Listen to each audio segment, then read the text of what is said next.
What is going on, everyone? Like we said on Instagram and Facebook, we're just going to go live today. So normally from 9 to 11 a.m. Arizona time, which is the only time because we don't change our time, I host a Zoom called Closers Cafe. And Closers Cafe is a Zoom that we host within the paid sub 2 community. It's a live Zoom that we've been doing for just over a year and a half, almost 2 years now, every single Tuesday. We used to do it Tuesdays and Thursdays. Now we only do it on Tuesdays, and we haven't missed a single one. It's pretty cool. So many deals have been done in this Zoom. That Zoom recording has not been is not released to the Gen Pop. I call it general public, general population until now. This is the first one we're going to be doing here. Kind of a similar structure, similar setup to Closers Cafe, where myself, Nick here, my co-host, will probably have multiple people hop in and make phone calls and have conversations, and we'll answer your questions too. I'll pay attention to the comments on the side here, so feel free to leave comments. I'll keep reminding you and everyone to leave comments. What's up, Naomi? Trey, what's up, dude? Merry Christmas to everyone. Oh my gosh, so good to see everyone in here. Genuinely, morning. So good to see you, Naomi. Yeah, like I said, we, in that Closers Cafe Zoom that we host, really how it's structured is it's all geared toward implementation over information. So it's not a lot of Webster's dictionary definitions of how to buy your first home, or what is a sub 2, or what is a seller finance, or all of those aspects of things. Like, there's so much out there on the YouTube interwebs. The Zoom Closers Cafe that we do, and what we'll be doing today, is really more implementation over information. So what I mean by that is the true talk tracks, the true conversations of what it actually looks like on the upfront initial cold call, discovery call, upfront contract, like whatever you want to call it, to do your first deal. We've done so many deals that way. We've had so many people within. Merry Christmas, Ben. Oh my gosh, good to see you. Thank you for supporting, brother. And we typically host that Zoom 9 to 11 a.m. Every Tuesday, but they canceled on us today because it's Christmas Eve. And I said, I ain't shutting it down just because you want to shut it down. That being said, the likelihood of people answering the phone is probably pretty small, but I bet you, Nick, my co-host here today, the people who answer the phone are probably pretty motivated to sell their home. So like, I look at it that way, is like, it's no different than when we call pending listings on Zillow. It's like, if people aren't calling on Christmas Eve, I'm not promoting calling on Christmas, like Thanksgiving and all that kind of stuff, by no means, but, oh my gosh, Bob, Merry Christmas. Yeah. More tactical, Naomi, more tactical. Dayville, man, Dayville. Holy cow. So good. So good. If I remember, Dayville, let me double check and make sure I know exactly where it is. Yep. I got a story real quick, Bob. Okay. This does not, you can't stop. I don't stop. We keep going. Real quick side story. That's not, yep. I know exactly where it is, Bob. You ready for this? I shot my first deer in Sumter, Oregon, which is, how far would you say from Dayville? Hour from there. You go through John Day. Shot my first deer there, and then consequently my second, third, whatever. And but my dad and I would drive from Bend, Oregon to Sumter and drive through Dayville. And I remember as a kid going through there, small town, like you said, 160 people. And at the time, it was probably less than that. It was so small that we would drive through at like this time in the morning, because we'd leave at Bend at like 7 a.m. We'd get there and be driving through Dayville, and on the radio, they would do the elementary school attendance for the kids. So if you're a parent, you could listen to make sure your kid made it to school. And like, then they would do, there was a moment where they go, hey, and Martha Boren, we saw you left your mailbox door open. We shut that for you. Just a heads up. Like, not kidding. Yeah, KJDY. There you go. Like, you already know what I'm talking about. It was such a homey, small town feel. Dude, so good. So good. So yeah, totally no Dayville. Dude, that brought back so many good memories right there. Oh, thank you for that. But anyways, yeah, this Zoom right here, guys, is going to be geared, or this is YouTube, I should say, is going to be more geared toward implementation to show you. Nick right here, let me give you an example real quick. The guy sitting next to me right now, I met in Closers Cafe, the Zoom that I host, right? He made some phone calls, showed he takes action consistently, discipline, all the soft skills, all the things, right, that you need to succeed. As we sit here right now, Nick we got a deal under contract last week in Litchfield Park, Arizona. And consequently, we just on Monday morning got the deal assigned to our end buyer. That end buyer is going to pay, what is it, a $22,000 assignment? Yeah. On one of your deals.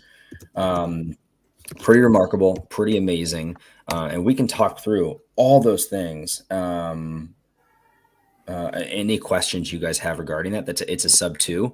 I actually went and walked the property. If anyone's out here in Arizona and they want to go with me back out there, and go walk it, and we can shoot some YouTube videos, I'm so down for that. I will say it's a 45 freaking minute drive from my house clear out there. So gotta plan it. But it's such a sick house. If you moved the house that your house there, Nick, that 3.65% interest rate, 2,800 PITI. If you move that house to where I'm at right now, my wife wouldn't let us sell the home. We'd be keeping it. It's so far away. It is so far away. Oh my gosh. All right. We get to introduce someone that's coming on stage too.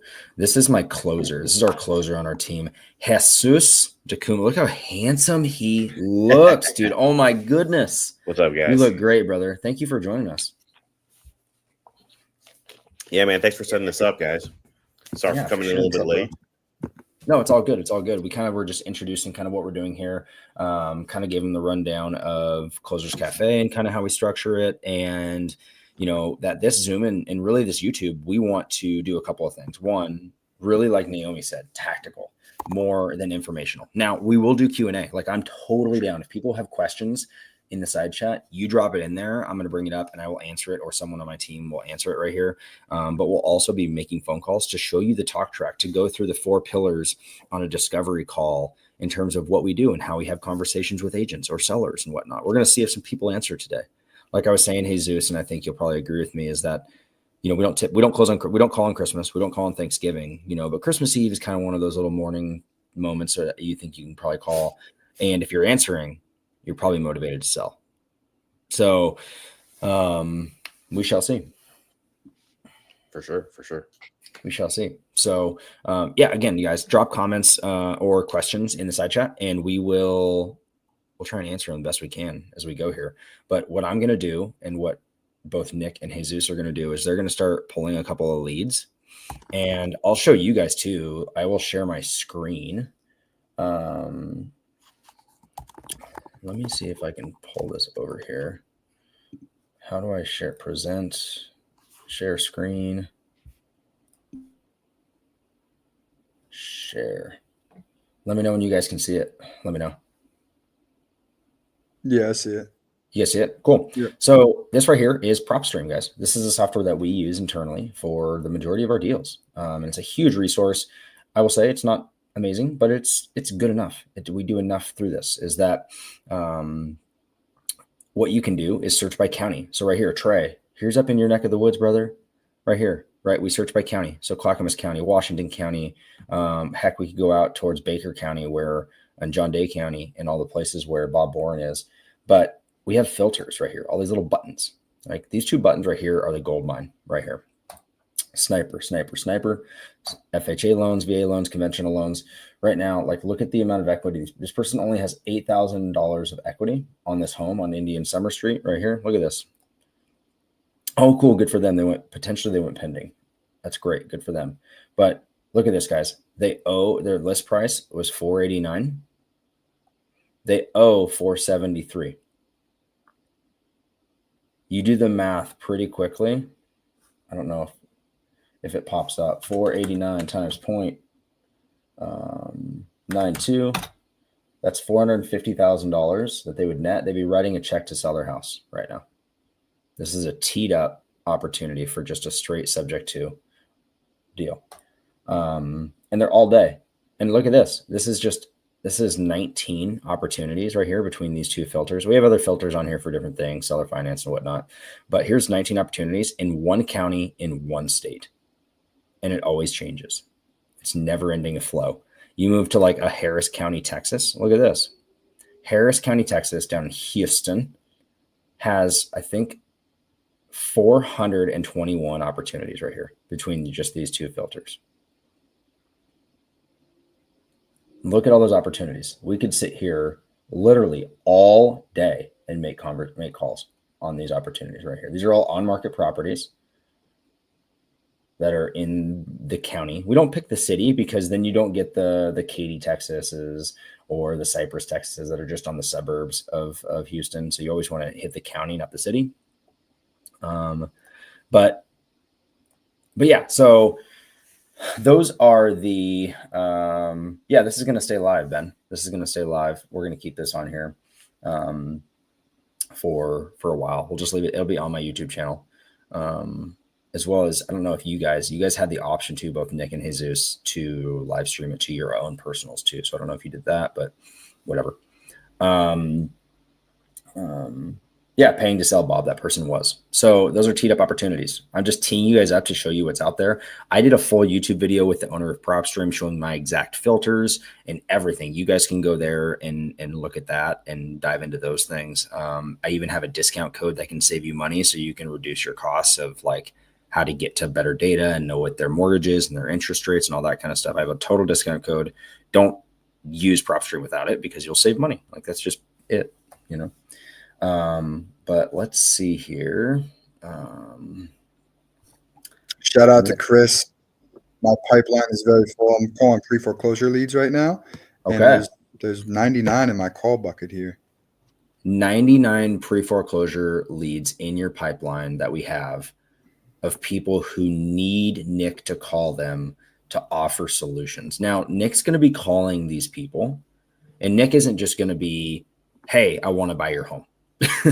Hey, whatever. He's going to figure out what the situation, what's going on. Like, are you wanting to, obviously it's Christmas, tomorrow's Christmas. How can we help you? Do you need anything for Christmas? How can we support you? If that's a coffee, if we DoorDash them Starbucks, cool, awesome. Or whatever it may be to help these people. And then, you know, for us, it's trying to find a solution. And if they want to stay in their home, that's cool. Let's help them find a solution that works for them, that they can stay in their home. Right? You guys need to understand too that I don't know what the stat is, so I'm going to make it up as I go here. What would you say, Jesus, is the percentage of people who go into pre-foreclosure, come out of it, and go back in?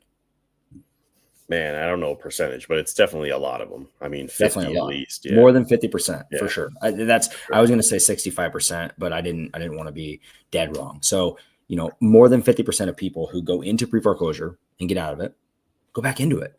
Yeah. So what does that mean?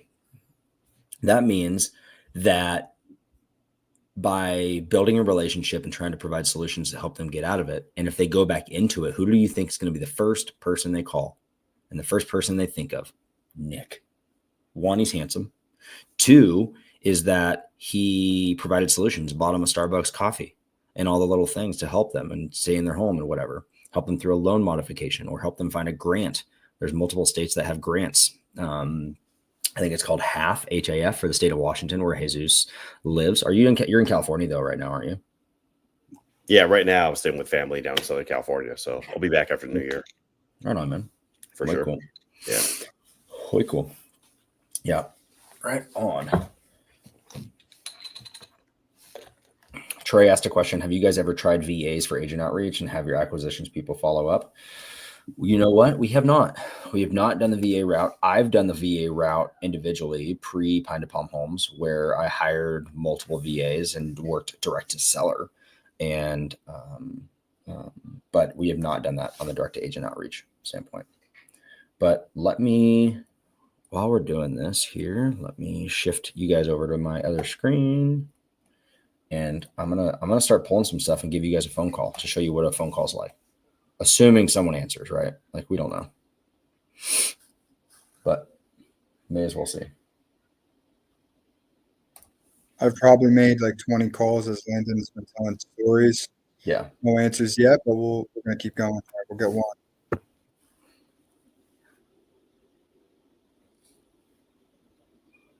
Let's see. Where is this one at? One. Ooh, that's hyper remote. We don't want anything that's like hyper remote.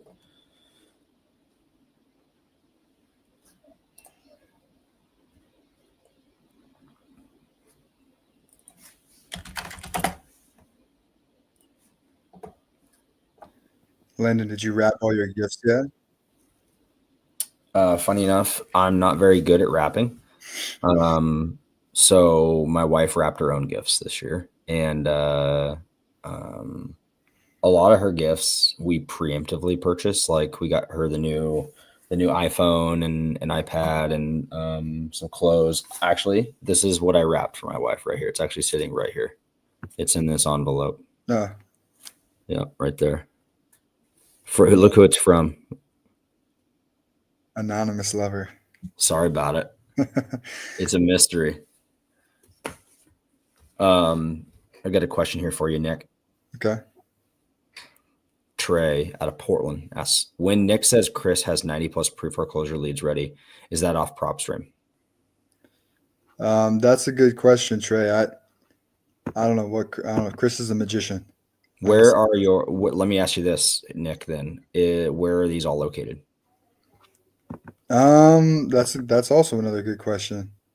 I'll take a look at that right now. I really just focus on making the calls. That's why I love being on this team, is because I could just focus on making the calls and then put the opportunities, the people in certain buckets that will allow us to continually follow up and send them text messages. I've been seeing so far a lot of these are in Arizona and Phoenix specifically. Perfect.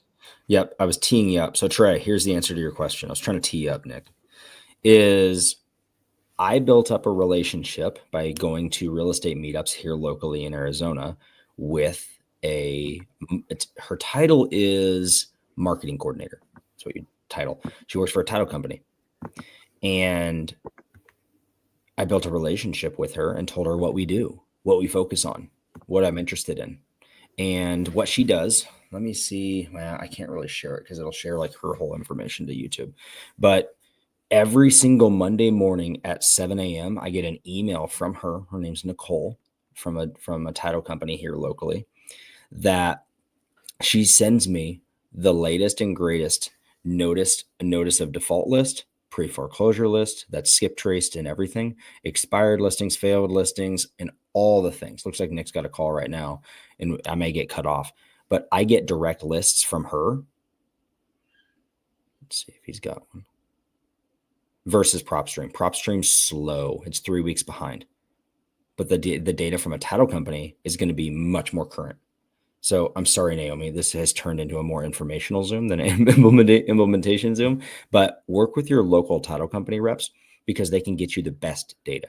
That's like, hey, would you be able to provide me data? And now why would they do that? By her giving me that data, if we get a deal, we would go through her for title and escrow to give them the money, which we need to do, Jesus. We have yet to do it. And she keeps sending us those leads. Does that answer your question, Trey?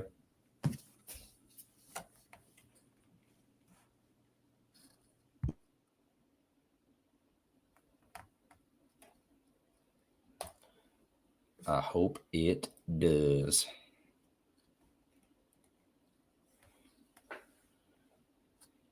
Boom, bada, boom, bada, boom, bada, boom, bada, boom, bada, boom, bada, boom.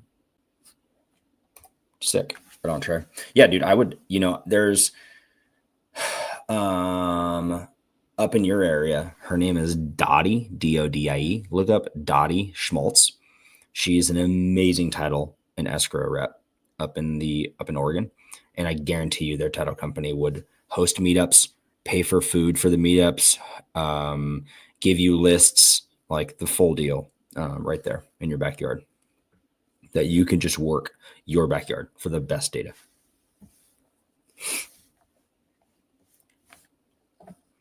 I'm trying to find something, guys. I think Nick did you have a call or were you leaving a voice memo?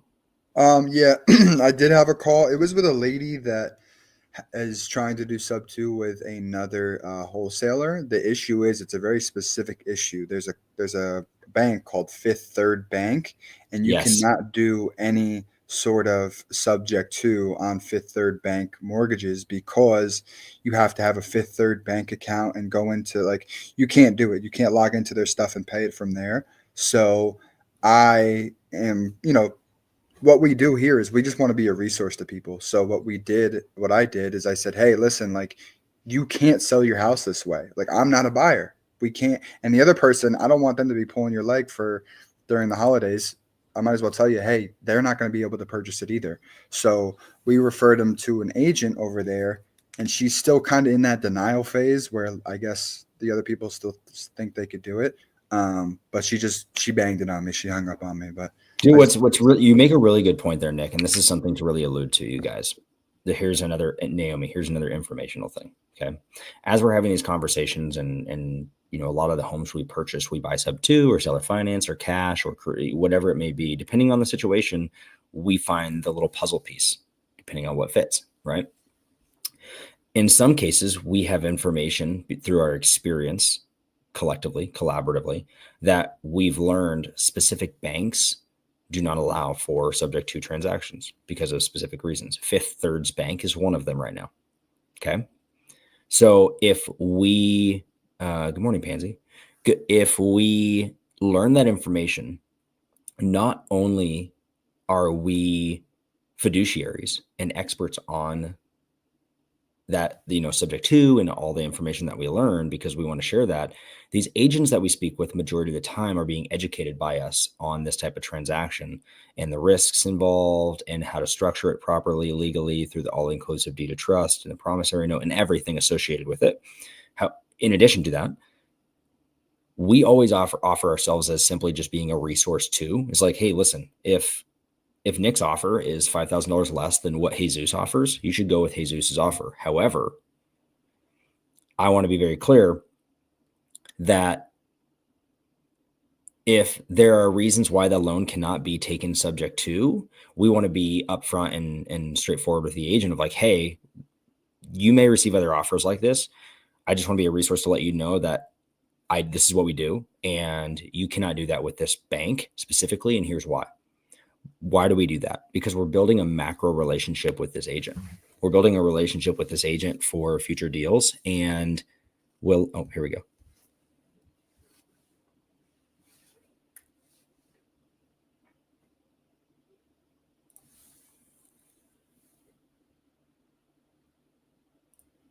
I just got a phone number. She gave me a phone number.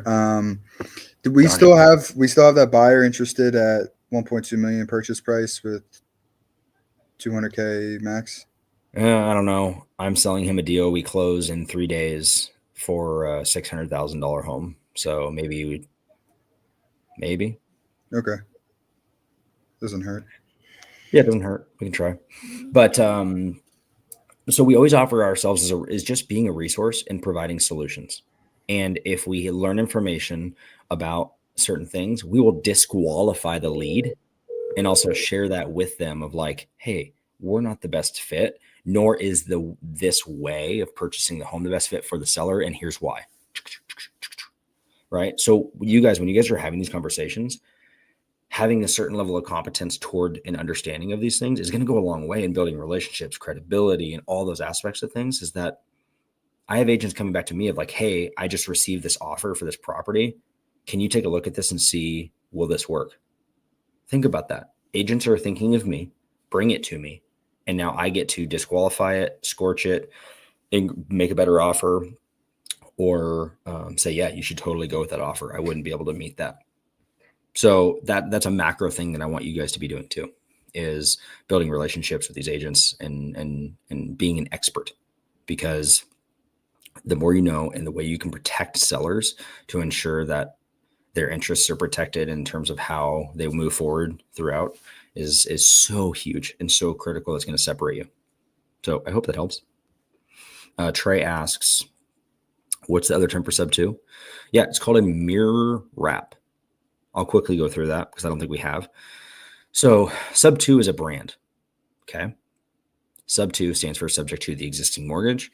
It's the same. Think of it as the same way as, when you have like a runny nose, you want to go grab a Kleenex. Kleenex is a brand. You're really grabbing a tissue. Does that make sense? So a subject to is simply a wraparound mortgage. It's wrapping around the identical. It's wrapping around the identical mortgage loan terms and everything. So it's mirroring the terms. That's what a subject to is. It's mirroring. Now, if there's seller finance portions, so there's a mortgage and there's seller finance, that's a true wraparound mortgage. That's just a wrap, W-R-A-P, wrap. It's not a mirror wrap. It's a wrap because you have seller finance, you have mortgage. Cool. I hope that makes sense. The tissue Kleenex thing really helps. Great question, Trey. Cool, Pansy. I'm glad. Heck yeah. Share it for sure. Love support, genuinely. I got to get someone on the phone. I can't let Nick get deals here. You guys having a month right now. I can't let January get ahead. By the way, Nick, did you know that your close date is on my birthday for your deal in Litchfield Park? I didn't know. When is it? January 14th. That's good. Oh boy, look who's here.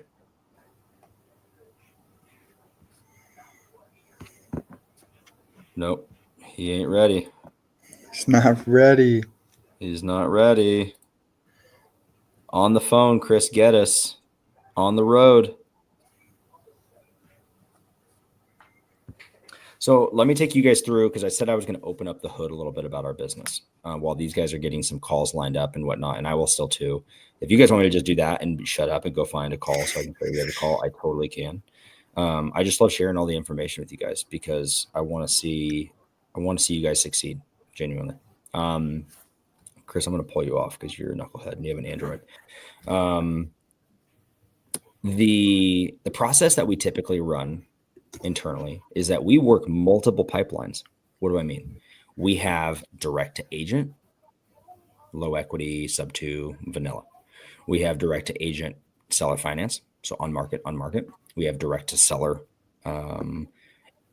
pre-foreclosures, direct to seller expired listings, direct to seller a couple other things. PPL, we do PPC, the full tilt. We have inbound JV leads. We have inbound disposition leads. We have all these different pipelines, right? And so think of that as your top of acquisition funnel. So we have all these different funnels. Now, for someone just starting out, that's too much.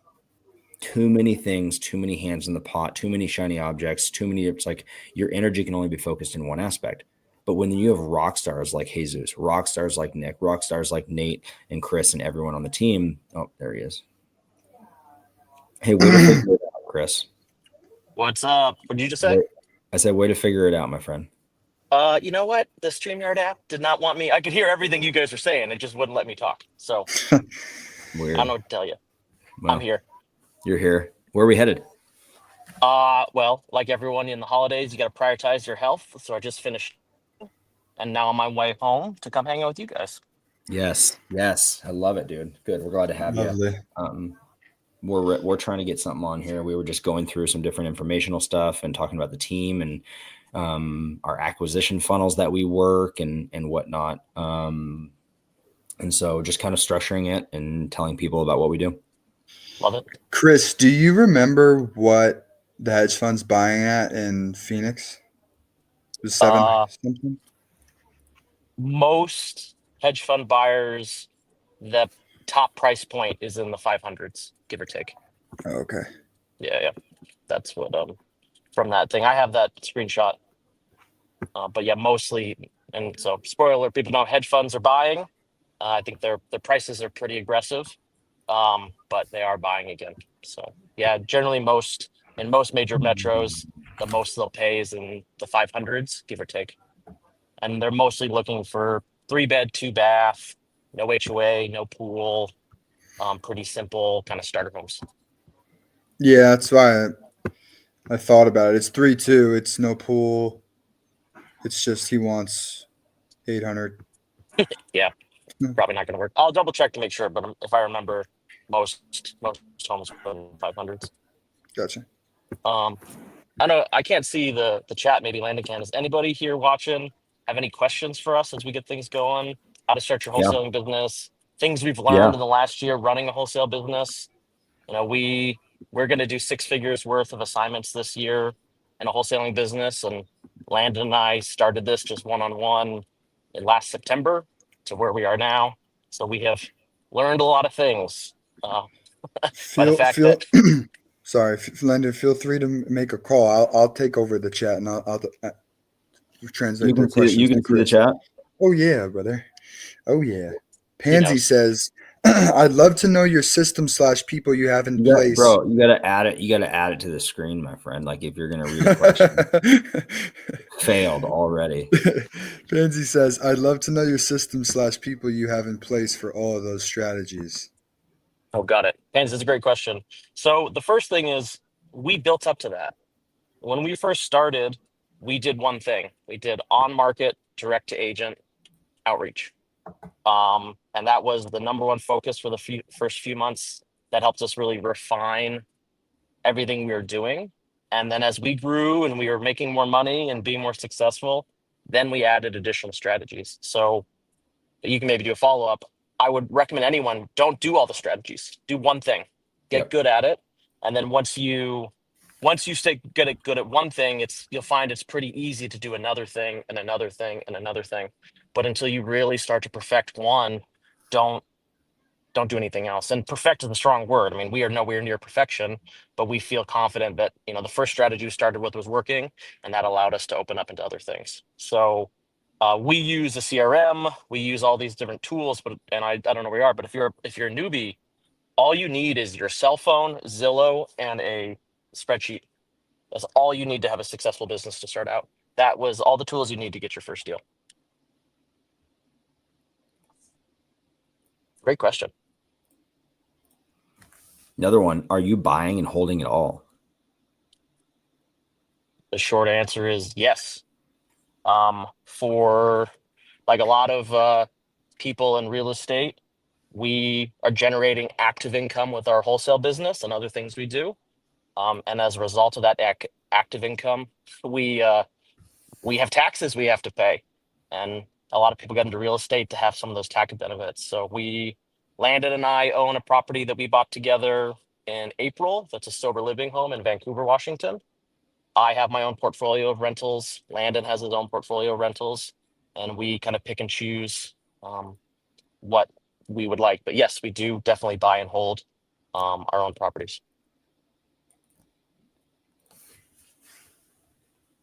But, you know, on that, buy and hold is not the end all be all to like financial freedom. That is like kind of a long-term, you know, wealth generation. Nobody's going to retire on the $300, $400 a month in cash flow you get from a rental property. Even some of my best rental properties, I cash flow over $1,000 a month, and that money is not enough to live off currently where I am in my real estate career. So active income is the key. Landon, if you could put Naomi's question on screen as I read it here. She says, ? How does one connect with hedge funds? Oh, that's a great question. There are many ways you can do it.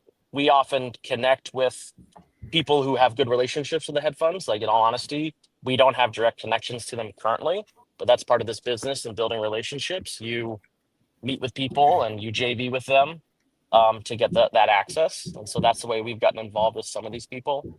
And then there are a myriad of videos on YouTube and other places where people show you the ways you can do some property lookups to find who the hedge funds are and access there. So I won't belabor that, but there are 100 different ways you can reach out to them. I can't give huge advice on what is the best way, but there's plenty of opportunities for it. Naomi, okay.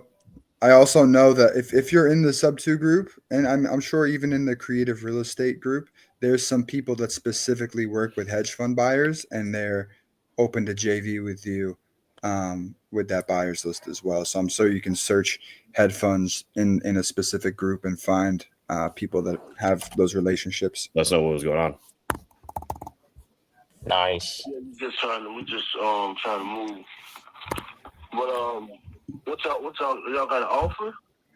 Yeah, we could work on that. I mean, what we do typically is, we just call and get a little bit of information about the house and the layout, and we help home buyers homeowners figure out solutions that they have if they're looking to possibly sell. Once we kind of get all that information, we could work on an offer and figure out what are the next steps. Does that sound okay? Yeah. Okay, gotcha. So just wanted to make sure, I don't have any information about like the bed or bath count. Do you have some of that? For the what? On the bed bath.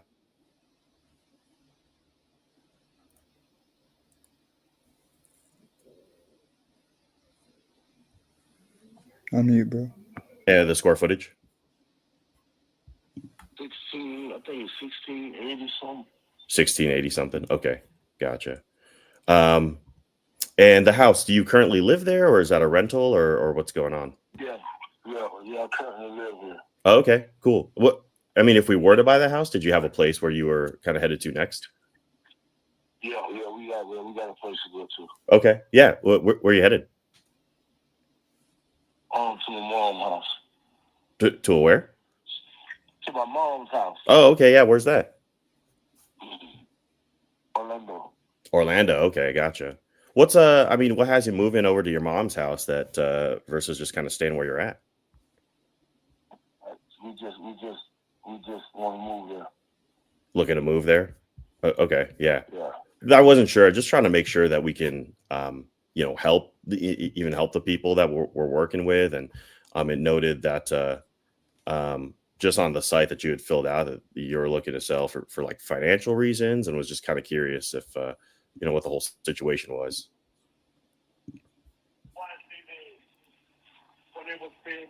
Yeah. That's why I think I picked it up the plate. They can see. Find it? Yeah, this one's right here. Yes. Okay. Oh, I think I got Chris, you still there? Yeah, I'm still here. Yeah, I'm still here. Okay. Yeah, I guess what has you selling? Could you catch me up on that, just so we can make sure we can even possibly help? Catch up on what? On the whole situation, just want to make sure that we could even help you. Oh, well, what you want me to catch up on? Yeah, just yeah. I mean, you're not too far from Orlando, so it could make sense for you to just even, keep the house. So I guess what was it that? No, we definitely we're selling it. Okay, you're definitely selling it. Did you have like a timeline that we got to make sure we could help you out here with? As soon as possible. As soon as possible. Okay. Because I was telling them, like, if y'all can't make an offer no one 305, then it's no point in this house. I said another No. Okay. It sounds like maybe you had a whole bunch of other people just call you and maybe ask you a couple questions, and you haven't had an offer yet. Is that how that's kind of turned out so far? Yeah, we got an offer. We trying to get closer to 305. You can get 305. That's what we want to sell it for. 305. We got an offer for 300. Oh, you got an offer for 300? Yeah. Oh, okay. That's only $5,000 off. What? Why not just take that and move it on? You had to sell as soon as possible. Yeah, what I'm saying, you talking to us now, so you trying to get over that or what? We could certainly get to an offer. I'm just still trying to figure out on our end what we can do. Typically, our process is if we can just get all the information we need, just to make sure this even works for us, that this is something we can even buy or help you with, and then I'll talk to the rest of my team just to make sure that all the numbers work out. But I just want to make sure I'm looking to make sure this works out for you. If you already had a number that was at 300, what was stopping you from taking that? Oh, nothing. There's nothing stopping me. Get a better offer, we're going to take it. Yeah, we're waiting on a closing date, but if we get a better offer, we're going to take that.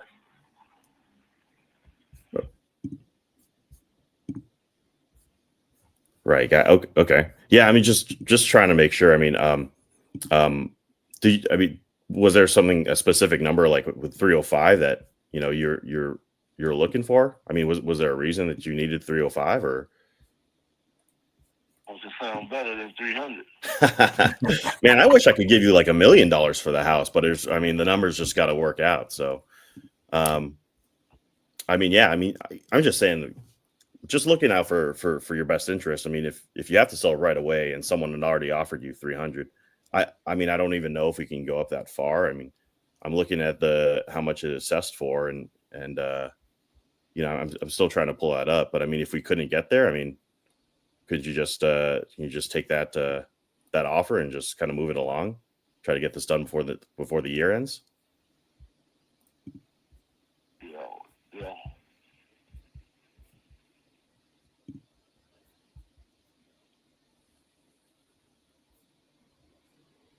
Chris, still there? Yeah, I'm still here. I like to go straight to. Okay, he basically telling you he ain't gonna offer 305. Why you still talking to him? Okay, thank you, sir. I mean, Chris, we could. I mean, I could still work on it. I've got to kind of do a couple of things here and figure out if that number works.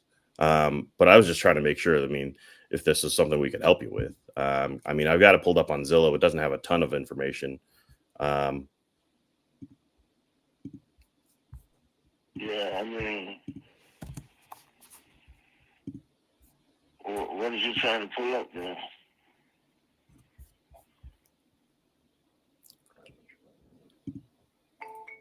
Okay. All right. They hung up on me. I was trying to do a couple things at once and I couldn't get the information. I think it's slightly worth above 305. Yeah, I pulled it up. I pulled it up on my end too. I mean, ARV in the area looks around 350 to 360. Yeah, is what I'm seeing. Sounds like there was someone else in the background chatting too. That was really kind of controlling everything. Everything she said, he repeated. Yeah, I think that was his wife. Could you hear it? Okay. Yeah, I could hear it. I could hear him, but I'm going to call someone right now.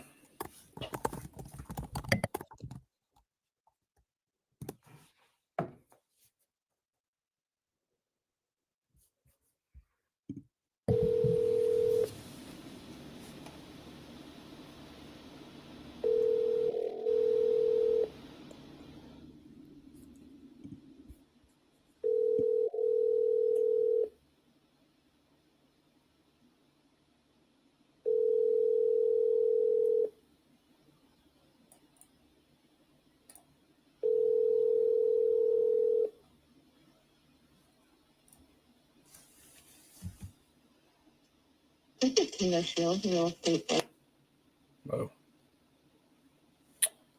She didn't answer. So what I'll do is, because I probably have a different area code than her, I'll send her an audio message. Good morning, Kayla. Merry Christmas. My name's Landon. My wife, Caitlin, and I are looking at one of your listings here on Zillow and just had a couple questions. Wanted to pick your brain. If you're free, give us a call back. Talk to you soon. I kept it very vague so that they know, so that she's curious as to like what I'm calling about and what listing it is and all the things. So I shot that over. What I love about audio messages too is it personalizes it and gives me the opportunity to kind of build rapport versus a cold text. And then I can see if she's read the audio message or listened to it. So I kind of like that approach. So we'll see. It's Christmas Eve too. Who knows? But on the listing, it says this home offers an assumable 3.625% rate to qualified buyers. So they're already like privy to being a little bit more, I wouldn't say creative. That's not the right word, but non-traditional, I would say. Yes, Trey, Jesus and Nick 100% are every single time. I don't have any leads in our CRM dedicated to me. It's always dedicated to them. So I'm just ripping off of Zillow and just having conversations, like straight up ripping calls on Zillow and just having conversations. So I will keep going. She may call back. When she does, I'll answer and you guys can listen to that. But let me see if I can go out and find another one.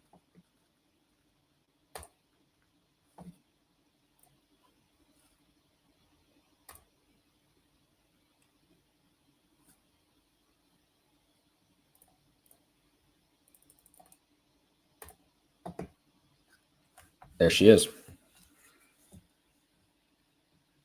Good morning, it's Landon. Hi, Landon. It's Kayla Shields. How are you? I'm amazing, Kayla. How are you? I'm doing good. Getting ready for Christmas, doing all the things. That's so exciting. Do you guys have snow on the ground up there? So right in town, no. No. Okay. Okay. That's great. I'm loving it because I'm born and raised here, and I'm like, yeah. And my daughter's like, I want to go sledding. I'm like, yes. It's fine. It'll come in January. Oh, does it always come late? We're down here in Phoenix, Arizona, but we own a few rental properties up there and a couple Airbnbs. We spend a couple weeks every summer up there. But I've only been up there for like a week or two during the winter, and it was just unbearably cold. But there was no snow. Yes. No, so some years we're like buried in snow by Christmas, and some years we're not. So I don't know. It's kind of very hit and miss. I'm born and raised here, and it's, if we don't have it by Christmas, now at my age, I'm fine with it. But then the kids are, whining about it. Right. But I would say the last few years we haven't had too much snow, not compared to, the past where we had crazy amounts of snow. Right. It's like drifted all the way up my 6-foot fence. Oh my gosh, that's crazy. We're from Bend, Oregon originally, and they got hammered with snow this year, so much so that all the ski resorts opened before Thanksgiving. And it's interesting how that all works. Yeah. Yeah, it's hit and miss. It for is. Sure. But so what were your questions regarding 1, 2, 3 being court? That's the exact right. Yeah, that's right. Yeah, just kind of looking at it. Like I said, my wife and I own a few rentals up there, and we are looking to purchase more, of course. And saw this one here. It seems pretty turnkey as a rental property for us. I just wanted to pick your brain a little bit. I guess what's the feedback been of people who have walked through it? So everyone always says it shows really well. I had one lady who was going to put in an offer, and then she couldn't get her financing. Of course. And then we had one showing on Friday, and we don't have much through the week, the next few days, just with it being Christmas, I imagine. But it's my clients bought it just over 2 years ago, and they really liked it. He works at the sheriff's department and stuff. The only reason they moved is they were having another baby, so they wanted good for them. Wanted more space. But, so that was the only reason they moved. Otherwise, they really liked it. They put in a new hot water heater and heating system since they've been there. And then right before they bought it, there was new carpet and laminate, like wood type flooring throughout, except for trying to remember what floors. There's a couple rooms that didn't have it, but all the carpet is new within the last couple years. And there's, I want to say, one bathroom. Don't quote me on this. I'd have to go look. There's one area where they don't have the newer laminate floor from when they bought it. But no, it's a pretty cute house. Way cool. Way cool. How come he doesn't just rent it out? So if you're from here, sometimes, you can't make enough money to have 2 properties. So they hurried up and bought the house they fell in love with. Sure. And then they really wanted to sell this one before they bought. And unfortunately, they didn't want to lose the one they wanted. So they ended up, I get it. Kind of getting into where they wanted to be. And now they're like, Yeah, nope. I totally get it. And I mean, that reminds me. I mean, one of my rental properties over in Washington that I own, the seller, they had done a similar thing. They bought a new build, or they built a new build, I should say, and had to sell their house. Well, the new build finished, they moved in, and now they have the 6.5% interest rate and the full deal. Yeah. And now they're living in there. Their home isn't selling, and it's just sitting there. And now they're making 2 mortgage payments, and they're just like, I can't handle it. So. And a lot of places up here, don't pay very well, Right. Yeah. So it's like, it is tough. Crap. And he bought it when the market was very high. So he's already taking a loss. He bought it for just over $360. Okay. So he's like at a point where he's kind of he was going to put a tenant in there through the winter and then try to list it in the spring. Yeah. And then he's like, as he's looking into renting it, he's like, I don't know, I'm overwhelmed. I'd really just love to sell it. It can be a lot, especially over the winter too. It's always, it's hard up there to get tenants. Luckily our lease agreements all lend and whatnot around the spring to make it simpler for move in, move out. And then there's more people there. So it's much easier.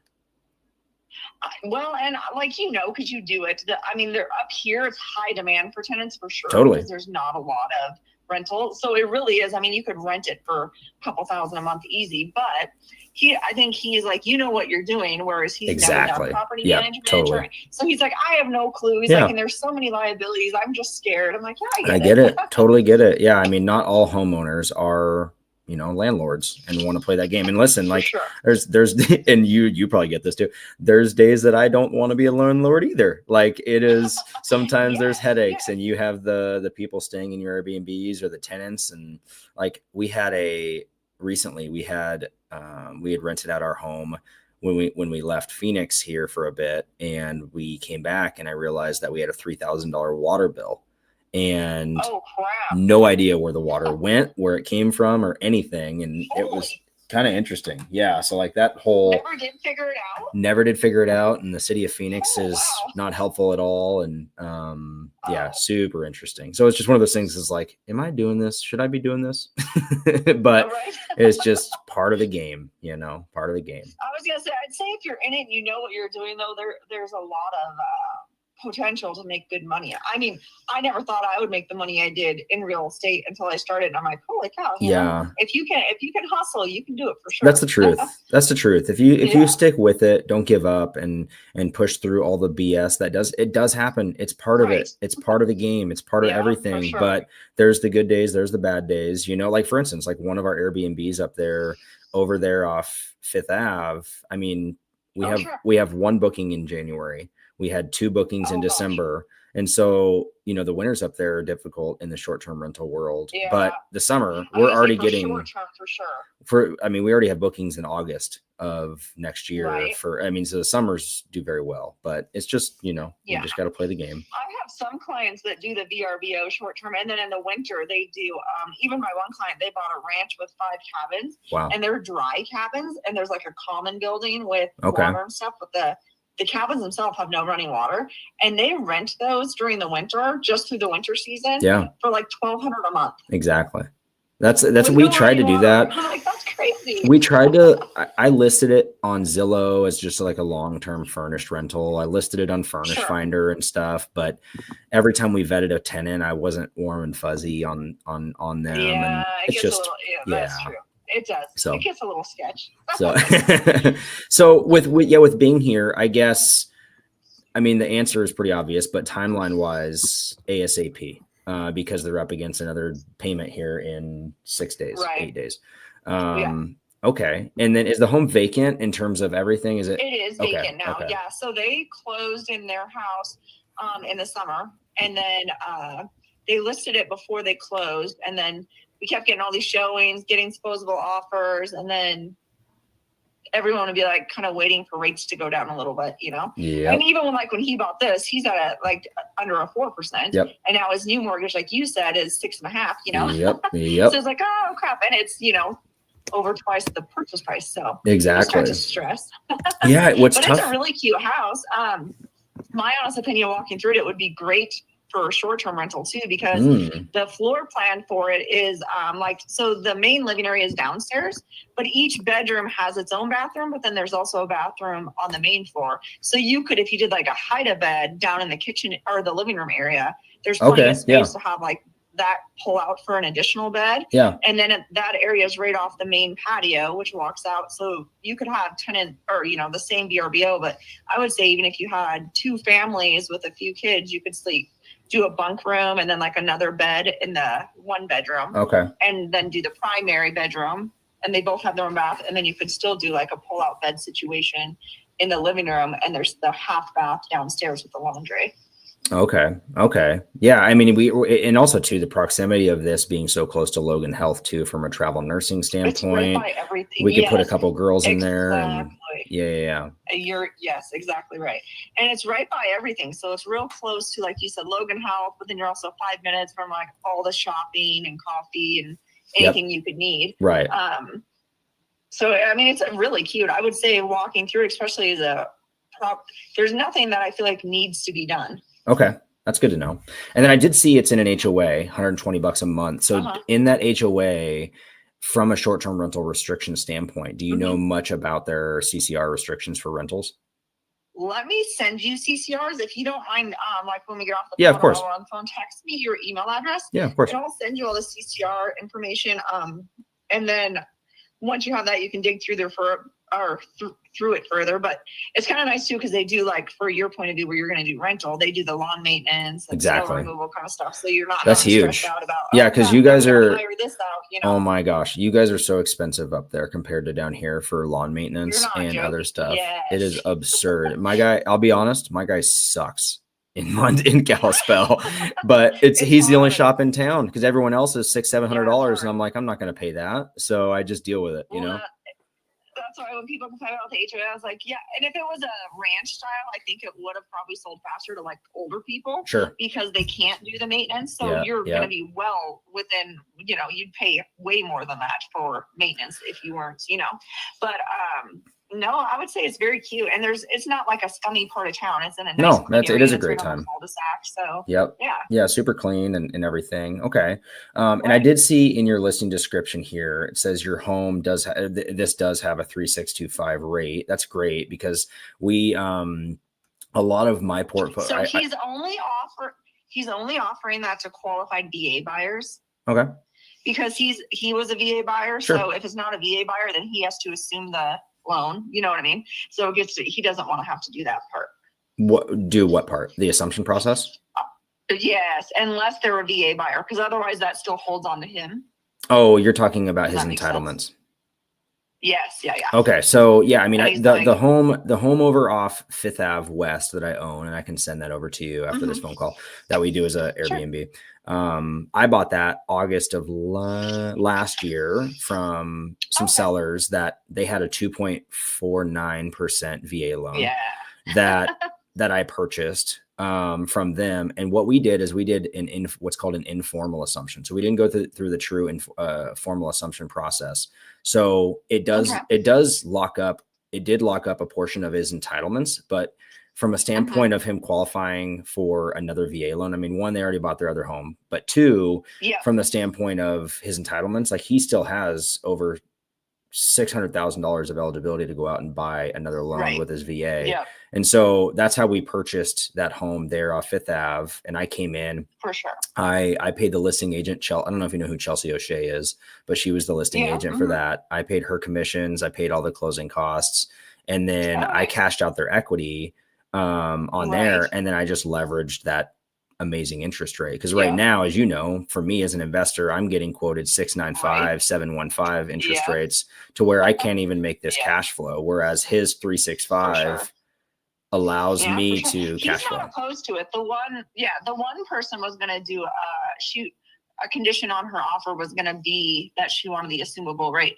He's not opposed to it. He just gets, he's not familiar. I totally understand. But I would say where you're an investor, and if we got to that point where you were interested enough to go that far, I could explain to him, he's done this before. He's got, it's not like you're a high gamble. No, exactly. Like someone who's a first-time buyer with nothing, No, and I own a portfolio of properties that I've purchased this exact same way through the informal assumption process. Perfect. Like I close on one on the 27th of this week, a duplex in Portland, this way. Like I said, a bunch of others. Especially as an investor. I mean, because like you said, it's potentially saving you half what you would pay in interest. Oh my gosh, it's absurd. Like the amount of savings, one, and then also two, like the true formal assumption process takes like 90 to 120 days. So that means he still has 3 to 4 months of payments that he would have to continue making. Whereas through the informal assumption, we can have this thing honestly wrapped up by the middle of January to where it's done. There's, and we don't have to go through the full true appraisal process and all that kind of stuff. And also too, I was going to ask you, I've never done an informal. So Okay. on my end, I'm just thinking I've had some where it was an assumable and it was a pain in the butt trying It to is. get like the lender to communicate back and forth. Yep. Was it easier this or Yeah. you know what I mean? Yeah. So to take you through kind of the context of it. So how it would work is, let's say we agree upon terms of everything on the contract. We go under contract. You know, my wife is my transaction coordinator, but so she would open up escrow there at Fidelity National with Michelle Gaffrida. Yes, I'm that's sure you why know I who that prefer. is. Yep. Michelle's amazing. And so she's done a bunch of these. So for us, Yep. but we open up escrow, we deposit EMD. She begins the title search, title report, and all that kind of stuff. Perfect. We contact an attorney, and they draft up what's called the all-inclusive deed of trust, the promissory note, and all the documentation to protect the seller in the case I become a knucklehead and disappear or stop making payments and all that kind of stuff. Right. And then after really the title report's done and then the attorney's documents are done, we're pretty much clear to close. So there's no financing contingencies, there's no appraisals, there's no appraisal contingencies. It's pretty much like, I mean, and also too, it's pretty much as is. Like I would just need 10 days probably just to get some boots on the ground to go walk it and put some eyes on it for me before I get up there. But other than that, it's a pretty straightforward, simple process. Michelle will be able to guide you through it too, if you want to call her. No, she's great. She's Fidelity is so my amazing. preferred title company.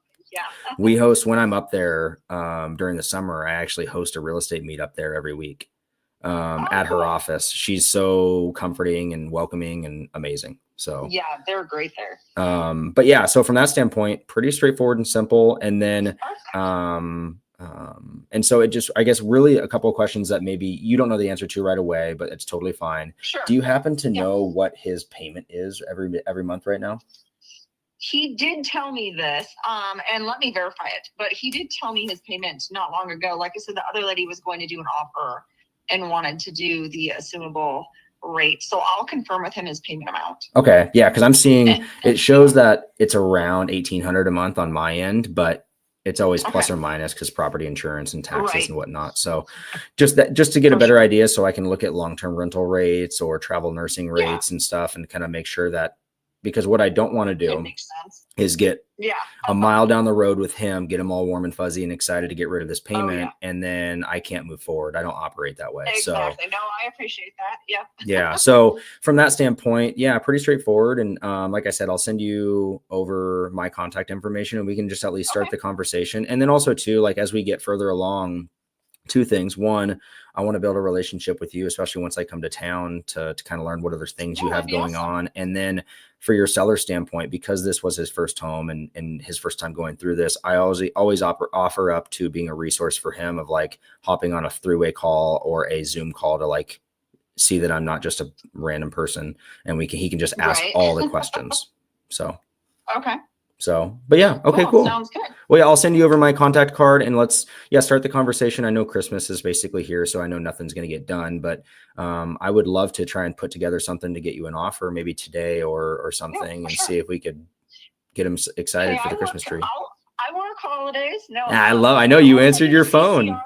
I love it. I know. No, I was checking out at the grocery store, getting all the baking stuff when you called the first Yes. time.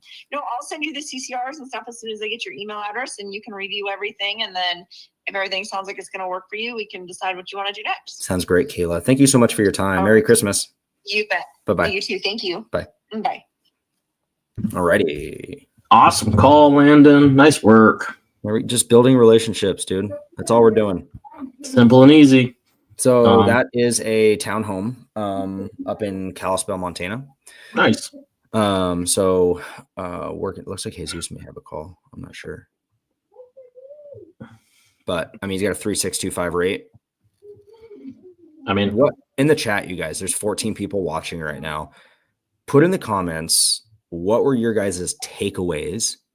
First, we'll start with takeaways. What were your guys' nuggets that you took away from that phone call that you'll implement first? Oh, Ben's still hanging out. Thank you, brother. Thank you. Trey had a question I want to answer too after we do this. What'd you say? Trey had a question I wanted to answer too. It's on the comments. Yeah, for sure. I want to see two things I want to go through. Number one, that's just a Zillow listing, Ben. Straight off Zillow. Number one is, what were your takeaways, guys? Your nuggets that you guys walked away with? Please share those, and I would love to talk about those and extrapolate maybe some of the things you said of what I thought I did well, what I didn't do well, and then after that, I want to do, what are a couple questions you guys have, even if they're just basic questions. Don't be embarrassed. Like this is a circle of love and trust right here. Like no one's gonna make fun of you, I promise. The only way you're gonna grow is if you go. So like, drop either what you learned or a question. I love it. Yeah, so we'll see. The nugget there. Yeah, previous story. That's perfect, Ben. Right there. One of the things I did is I leveraged my other properties for credibility's sake. Did you guys notice that? Multiple times I took her through a story that I've done it. I mentioned local boots on the ground title companies that I've actually worked with. Knowing title companies you've worked with in small towns is critical because she's going to know who that is. And so you heard her go, oh, she's my favorite. That just built rapport, right? The funny thing you can do in Montana is say that my partner sold his house this way with Michelle this summer. I should do that. That's a really good point. I didn't Anything in Montana. Literally, I sold my house the exact same way. Yeah, made her feel comfortable. Totally made her feel comfortable on that. Trey also says built rapport, started with high energy, and she met your energy. Exactly. Like tonality is key, guys. Match that energy on there. Be operate at a high, vibrant frequency, right? And then Bob nailed it too. Education of sub 2, how you're safe for the seller, always suggesting a Zoom call and being a resource. By the end of it, she's like, the other person couldn't qualify for financing, but as an investor who's done this before, blah, blah, blah, blah, blah. So spot on. And then what questions do you guys have about that? Naomi, any questions? Ben, any questions? And then we'll answer the Trey question that he had while I was on the call. Yeah. Yeah, Marcus, that's so key. Really, using a third-party story is like the simple way to explain what you're trying to do, and using a real-world example to have people get it. It's my favorite way to convey what we're trying to do, land and use it all the time. Everybody needs 2 or 3 go-to third-party stories to explain what they're trying to do. And look at what Ben said too. So spot on. Oh my goodness. People buy and sell to people they like. Right? Like, and trust, I would say trust. In these transactions, it's more over trust, especially because it's his first home. He's a sheriff. He's a veteran. All the things that so grateful for him. And that's how I'm going to share it. Like the second we chat on a phone or a Zoom or whatever. But you guys notice the bunny, we'll call it the bunny, the pain point. What's the pain point of this deal? I picked up on it pretty quick. The pain point of this deal is these people bought a brand new home, built it. Like I bet you, nope, it's not on there. Yep, bingo, Trey. Trey nailed it. Need to get out of that second mortgage payment. Here in 6 days, they have another mortgage payment of probably $2,000 that they got to pay. And she nailed it multiple times. She's like, they don't make a ton of money up here. They don't make a ton of money up here. They don't make a ton of money up here. Yep, Ben, 2 payments. Exactly, my friend. And so that is the thing that I can go for. I went through the pillars, right? Timeline, ASAP. That's the one. That's it right there. Is how can I quickly alleviate them from that payment? So they so did they move into a brand new house and still have they bought a new build? They had they're pregnant or they just had a baby. I forget that part. And so they needed to expand. They found the white picket fence, or she found the white picket fence and bought it, didn't want to lose it, closed on it, and now they're 96 days on market with this one. And they listed it when it's been listed for almost a half a year. And so it's like they're ready to be done with this $2,000 payment and headache. Just to highlight to people, this is such the ideal way for people to take over a house sub 2 and get them into a new home. See if you can get them to buy the new home first, get qualified for it, all those things, and then help them out of their sub 2. This is really the correct order of operations. When someone's like, I need to buy a new house, we're like, great, let's help you buy the new house, then we'll buy your old house. That is the correct order of operations. But so 100%. This is potentially a slam dunk. Nice work, Landon. Yeah, we'll see. We'll see if it works out. I mean, there's a lot of things that I still need to qualify. I still need to verify this payment to make sure that I can qualify as in cash flows as a rental. It's got a great rate, but there's more to it than that. So I need to make sure that all of the things check out. But I mean, Pansy said earlier, do you guys buy and hold? I would probably keep this property. because I own other properties in the area. So economies of scale make sense. So I would probably keep it. And it's right near a hospital. We could do travel nurses if we wanted to. I need to send her my Blink card right now, but Cool. I'm going to Well, do that. I'm going to send my Blink card after this Zoom is over so that she doesn't go to my YouTube and see that I'm streaming live and I'm sitting here and her call was on here. Probably smart. I'm While you gonna think wait a about that, let's go to Trey's question. You Yeah. I want to Let answer me go that. grab that for us real quick. Yeah. All right. So Trey's asking, when you guys started a year ago, what was that dynamic between Landon and Chris? Who played what role and what expansion looked like? Oh my early on? gosh. We could talk for an hour and a half on this. I know, it's so good. So this is a fantastic question, and this is something that as everyone looks to expand and bring on a partner, the biggest thing Landon and I aligned on early is that we filled different roles. There's a lot of things that Landon and I both can do, but we really wanted to make sure that we both were doing something independently of each other. So for example, partnerships don't work if you're both the visionary sales guy. Like if Landon and I were both like great on the phones, always thinking big picture stuff like that, that's not actually beneficial to either of us because we're both trying to do the same thing. We're going to get in each other's way. And the real win for Landon and I is, yes, we both can talk to people, we can do things, but Landon really handled the visionary sales kind of big picture drive. And then I brought more of and I don't like using the phrase integrator, but I brought a different viewpoint in systems and processes and business building that was a complement to the skill set Landon had. And so that dynamic really early on was we let Landon do a lot of the closing, do what he, great on the phone, all that kind of stuff. Can I close calls? Of course I can. I have a skill set, but Landon's better at it than me. So I'm going to let him do it. And I was working to build out our team, our systems, all that kind of stuff. Exactly. And so that was kind of the basis of it. And, Landon pushing me to think bigger in certain ways, me pushing Landon to think bigger in certain ways, Totally. and invest in ourselves and spend money in places. I'm not saying your partner has to do that, but like a nice balance of what we were trying to do. And so that was really key early on. And like anything, guys, we dated. Like Landon and I came in really honestly, like, let's see how the first month goes. Dude, how many deals did you and I do together where our purchase contracts had both of our LLCs on there because we wouldn't get an LLC together? I mean, I think the first 5 or 6 deals, like the first several months of us working together, it was very much like JV.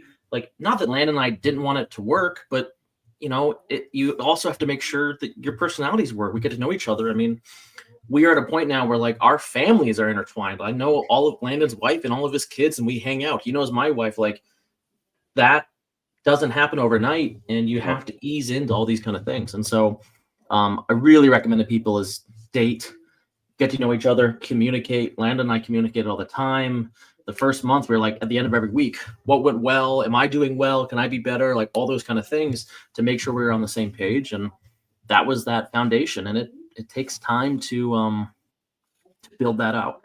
So long-winded, and but spot on, dude. You nailed it. There's a couple things that you said there too that I want to touch on that are so critical. Is that if you're the same person on the train track, you're just going to keep running into each other, want to do the same thing. And then also on the other side of the coin, on the things that you don't want to do, you both don't want to do it. So having a partner that is comfortable doing the things that you don't want to do or are not the best at, case in point, like Chris and I are such a yin yang in terms of things. Yes, Chris can talk on the phone. Yes, Chris can close deals. Is that his unique ability? No. What Chris does from a business operations standpoint is not my unique ability whatsoever. The amount of laughing we have when I try and do things that Chris is the better at is hilarious. And so from that standpoint, I will tell you, like, I've had bad partnerships in the past, and it's so quintessential what Chris and I have developed over time. It takes time, it takes experience, it takes failures, it takes adversity, it takes success, it takes all of the growth and all the things. And it's not over. We're going to continue to grow and fight and battle and grow together, and families grow together and all the things. But we have structure in place. We have standards in place. We have habits in place that allow us to succeed and the opportunity to succeed. And so when it comes to partnerships, don't just opt to be a partner with your friend because you're likely the same person.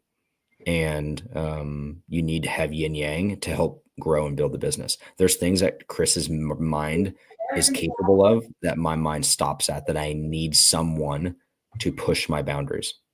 And Chris is that person. It's beautiful. Yeah. And same for Landon. He pushes me in ways where I wouldn't have done it otherwise.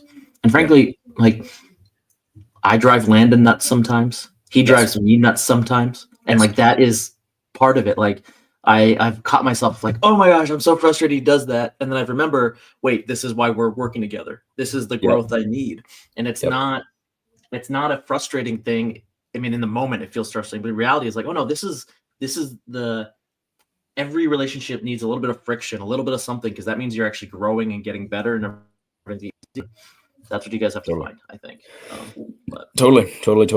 So good. Can we get one of the guys on the phone? I want to hear them. We'll answer some more questions. Yeah, totally. Looks like maybe Jesus is on a call. Nick, I think they're both chatting with people. Can you auto unmute? How do we do that?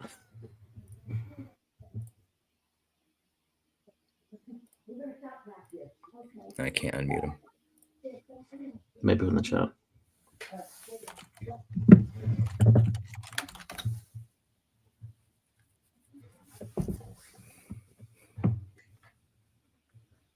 Jesus is dialing it in right now. You can tell.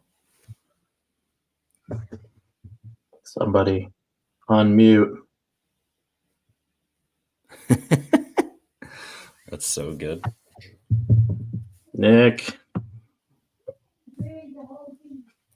Ooh. Bowser's here. Bowser's here. What's up, dude? Oh my gosh. Come on. What's up, boys? Morning, Wayne. How we doing, sir? Morning, Mark. We're doing all good, man. Just on this Christmas Eve, staying warm. Sir. About to make some pre-Christmas phone calls. That's right, dude. Yeah, I just had a great call with an agent for a property. I just had a great call with an agent here a minute ago, probably a 17-minute conversation, I think it was, and just built rapport, established credibility, and so we'll see if it comes to fruition. Yeah, I was listening to that call. I was actually trying to get in. Everybody hit it spot on the head, whereas, it was a typical great conversation for you, but it's building rapport, dropping those third-party stories, and making sure that the agent understands that you're credible and you know what you're doing, to the point where it's like, of course, once we get across to a certain position, I'll let the seller know this is a guy that we want to go with. So it was masterful, man. But that's typical landing anywhere. Yeah, so I mean, we could help with that. We've structured the these payments or these transactions before, where we've had sellers close, I mean, as soon as like a month after they've sold their house this way. And so that just kind of makes a difference. I mean, how much do you think that you would need for a down payment on your next house for this to even make sense for you? I have no idea. That's something we'll find out later on, but I have no idea. Okay. Yeah. I mean, if you had to put a number on it, I mean, how much do you think that would be? I know for this house, we put like they required like 100,000 down. That's what we put from after we sold the house in Arizona. It had to be. Sorry, I think I might have missed that. How much did it have to be?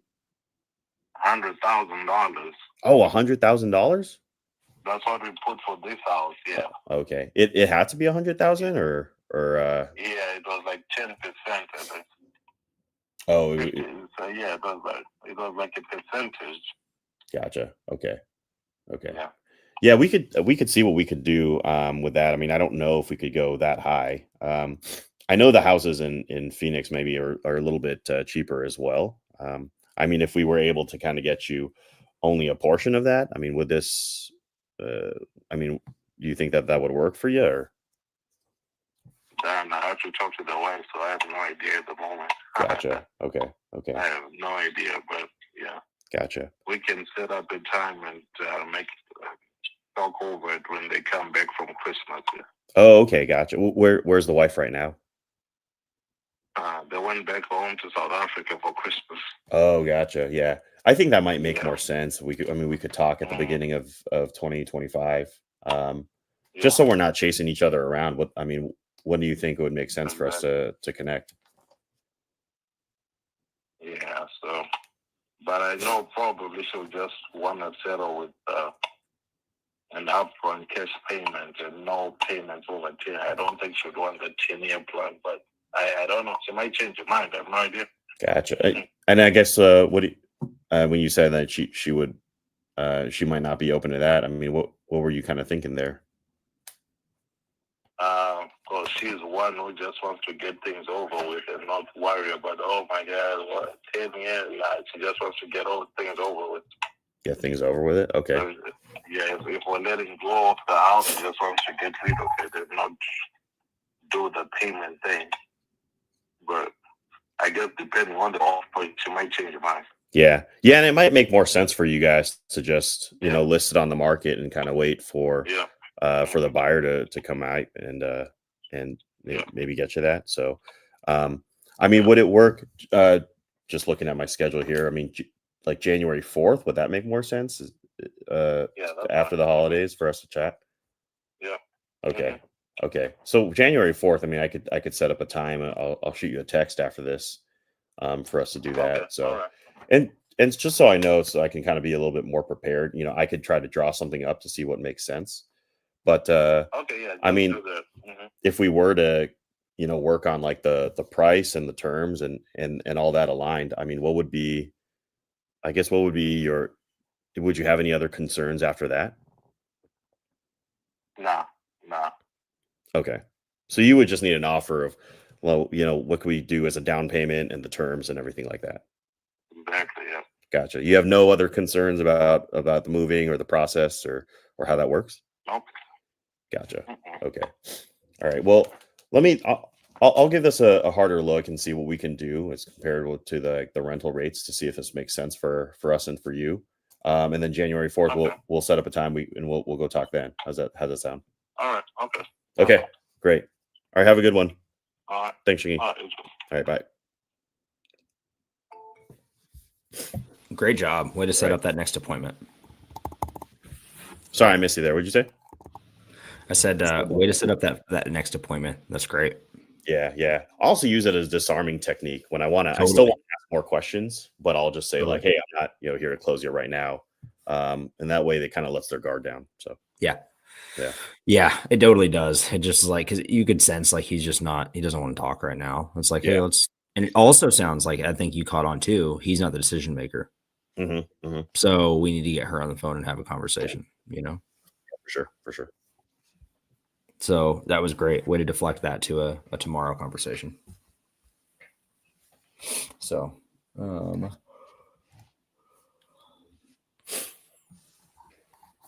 that's exactly right, Trey. That's 100% a fact. You know what's cool about Chris is that he makes me look better than I actually am. That my wife does the same thing. I just put people around me like my wife and Chris. And you think I'm special. No. I mean, the same thing though. Landon makes me better than myself, and that's what you guys need to find. And so many of these, as we've built more partnerships, like that's the basic thing. Can you find someone that, the two of you together are greater than the sum of its parts, right? Like that's the simplest thing. You're trying to do team building, whatever it is.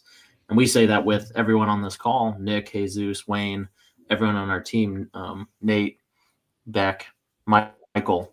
This team we have makes us better than some of its parts. And that's why you do this. If adding people isn't making you be more successful, isn't making you better. My name is Wayne Bowser. Wayne Bowser? Yes, sir. Said you and your wife were looking for you to own? Yeah, so we actually we live up here now. We just moved up here, but we actually are trying to find another property to add to our portfolio. Yes, sir. So we're investors, but we're also just looking around because my mother-in-law, she may be moving up here with us as well. I think that's why she probably sent this one over to me, because it may be an opportunity that if we can live in one side and, rent out the other. And then once we decide to move, if mom wants to move in right afterwards, just an option to be explored. So that's probably why she sent it over to me. 100%. Are you represented by a realtor? No, not represented. We typically when we do our transactions, we typically come in unrepresented just to keep that extra cash in your seller's pocket, keep it on that side of the table. Okay. Yes, sir. So, when are you available to come take a look at the property? I'm pretty much available. I know the holidays will be running around up until tomorrow, but I'd actually could come by and swing past today if that was a possibility on your end. But I really just wanted to chat with you for half a second and wrap my brain around it as far as your thoughts are concerned before we just shot out there. And of course, I don't want to just be throwing random numbers at you as well. So kind of just wanted to chat with you, get your thoughts, see what kind of feedback has been, if any, because I know you guys have only been listed for a day or so. So I kind of just wanted to jump on it. And 24 hours, literally just went on the market last night. That's awesome. So I'm already getting callers, case in point. I got a couple this morning already, people that are interested, same situation, dealing with investors who want to increase their portfolio. The property has so much potential because, yes, it's a two-family, but it has the potential to become a three-family. You have, in the front portion of the property, is a two-story. So on the first floor, you have one bedroom, you have bathroom, kitchen, and living room. And then on the second floor, this front portion, the two-story, you have two bedrooms, bathroom, and kitchen. And then on the back portion of the property, you have 4 bedrooms, and then 2 other rooms that could be bedrooms, but they don't have closets, so you can't classify them as bedrooms. Okay. You have full kitchen, half bathroom, full shower room, another half bathroom, and then living room. So you have so much space because the property stretches between Middle Tennessee and North Ocean, so you can have entry from either side of where the lot is, so on both sides of the street. Oh, that's perfect, man. That's perfect. So it has a lot of potential. So let's do this. Text me your full name, your email address. I'll send you an EBA so that way I can represent you as far as if you just do decide to put in an offer, just for this deal, obviously, just for this property. And then let's meet up over there on Friday if you're available. Well, yeah. Well, let me ask you a quick question, and I'd love to do that. I appreciate that, man. Seriously. I guess just initially, so I can get back to the table with my wife and discuss a few things. What's got these folks even wanting to sell in the first place? Are they just trying to just get rid of it, or is it? It's an estate situation, so the lady inherited it from her mom. Gotcha. So she's selling it. Yeah, she was an inheritance. Gotcha. Do you know her goal? Is she just trying to get rid of it as quick as possible, or is she trying to like hold out as long as she can to get the highest and best? She's just looking for the best offer. So she's not looking to linger. I mean, I'm sure there are going to be offers that come in between the end of this week and next week. Okay. So if whoever can come in with the best offer in the terms that make sense, I think she's not trying to have a long closing. So whoever can be the most flexible as far as closing and best terms as far as price, I think she'd be very motivated. Okay, so she's pretty much going to close the book down at an X date. Have you guys pretty much came to a stop date of when we're going to accept offers? Yeah, I think we're probably going to stop the first week in January. First week in January, so we got to jump on it quick. Okay. Well, yeah, I would absolutely love to come swing by there this week sometime. Just before I do, any idea of if I needed to plug some money into it? What would I be looking at? It's going to need a new roof. Okay. Anything else from the pictures that I can't tell that it's going to need? No, just a new roof. Okay, so it sounds pretty turnkey. It can be updated. It definitely can use some updating if you want to update kitchens and bathrooms, but everything is functional. That's more aesthetics. Okay, good deal. Yeah, that's minor stuff. We definitely deal with those all the time. Okay, well, yeah, I see we got a little bit of work to do. I would love to come check it out. Does she have a mortgage on that one? Now that I'm thinking about it. Yes, she does. Okay, good deal. So she's probably got to get a certain price as far as cash is concerned to cover that mortgage and put some dollar bills in her pocket too, right? Exactly. Okay. Do you know exactly when she purchased? I'm not sure. Again, she inherited it from her mom, so. Yeah, so it's been a little while. So I'm sure they got a good portion of equity in there. Okay. Yeah, because what I'll do, I don't want to tie you up too long right before the holidays, but I do want to explore a couple of options. So Let me sit down for half a second, see if I can put some pencil to paper. I'll talk to my wife as well, and see exactly what we can do. But I'd love to see if we can put some numbers to it as far as cash is concerned. And then I don't know, have you actually done any creative finance strategies, man, yourself? I've discussed them in the past. I haven't actually done any, but I'm open to any type of conversation ideas you have. But I would like to actually have those conversations sooner than later. So if it's something that you think about, like you said, put your pen to paper and then get back to me Thursday. We'll talk about it day after Christmas and then Friday this week up for Saturday. Okay. Well, yeah, here's what I want to do, man, because I want to be a resource to you. You sound pretty cool. You sound down to earth. I mean, you're working the day before Christmas Eve. That's freaking awesome. So Thursday, let you and I sit down maybe 5 or 10 minutes or so. And I can pretty much explain, like open up my playbook to you exactly how we purchase properties with the creative finance situation. That way you and I can be on board, because even if it doesn't work for this property in particular, I want to be able to come call you and say, hey man, this is what we're looking at. This is how we purchase. You see something on market,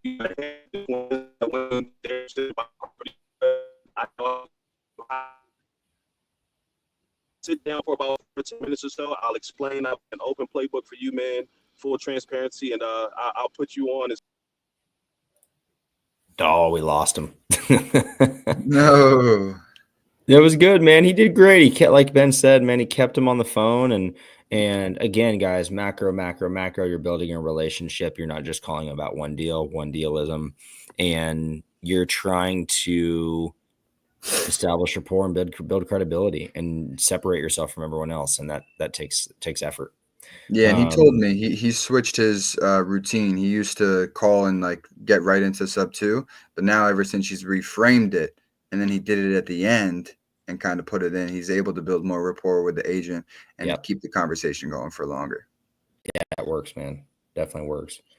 And that's the whole thing about joining a team too, is like you get to reframe your pitch, and you get different ways to talk about things and learn from how other people do it. Like people watch what Nick does and goes, oh man, he's having success. I'm going to do what Nick does. Nick's doing deals. I'm going to do what Nick does. Pretty cool. So I just got a text back from that agent about that property that I called. Nice. It's got a mortgage balance of $275 and a mortgage payment of $1,622, so $1,622.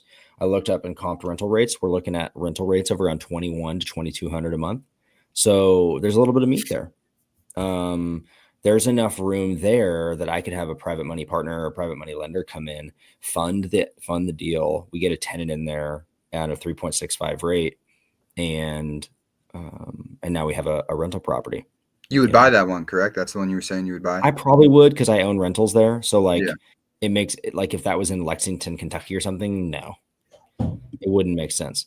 But because it was because this is like a mile from one of my rentals, I may keep it. It may make more sense there. Yeah, by the block, baby. By the block. Wayne, we lost you toward the end of that call, my friend. Stream get turned off? Oh no. Yeah, we lost you toward the end there. It shut off, but we caught the majority of it. You did an amazing job, man. You kept him on the phone. You delayed your sub 2 pitch toward the end, which is great. You built rapport, and you did macro with the agent of like the next deal, not just this one. And this one may not be the best Nick. fit. Yeah.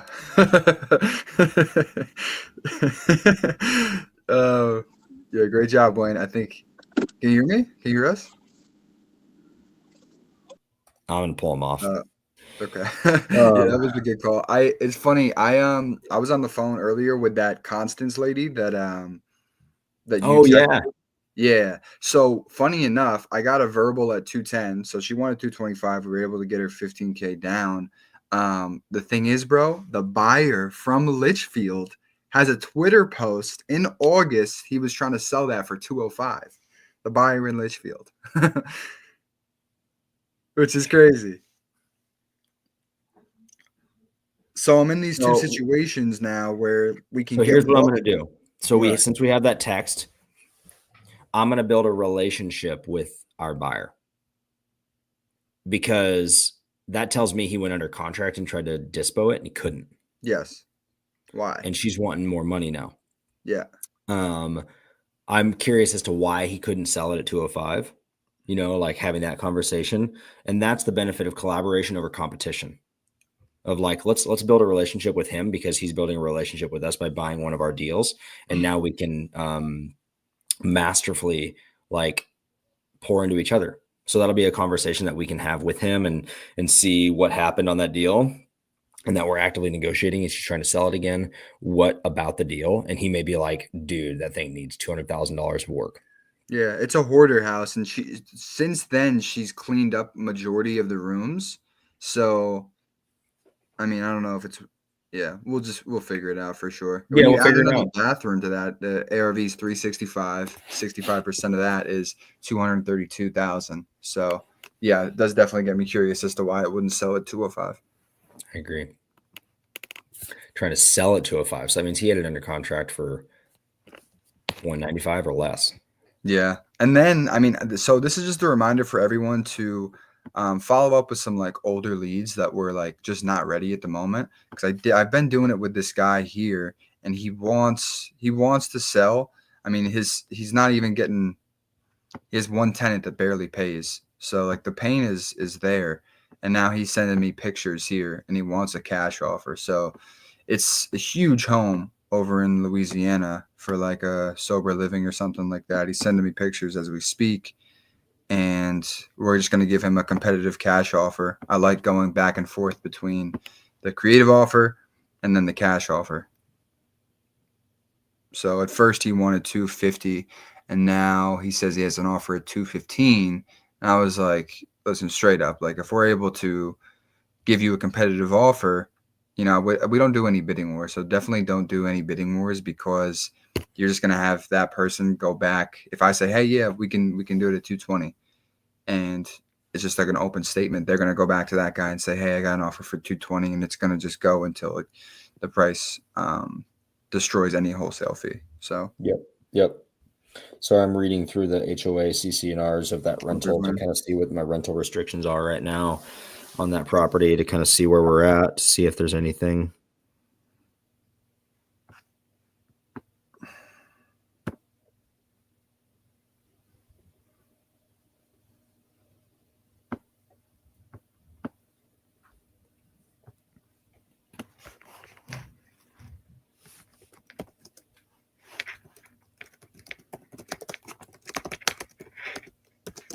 What is it about CC&Rs, Jesus? What is it about CC&Rs that they have to scan them in from 1912? Bro, what? Like, are we not having meetings to transcribe these into updated 2024 docs on a Word doc? What are we doing? They're so difficult to find. Look at this. This is what I'm trying to go through right now and figure out if I can rent my home. I'm reading the Declaration of Independence right now. What? When was this? And it was probably like sooner than it looks like it was. You know what I mean? It's probably, who knows?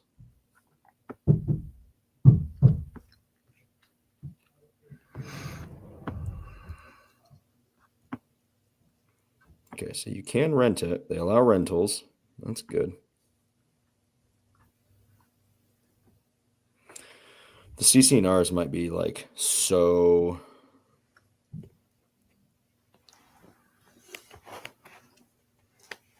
old. Let's see if I can I think the new iPhone allows you to search. Yeah.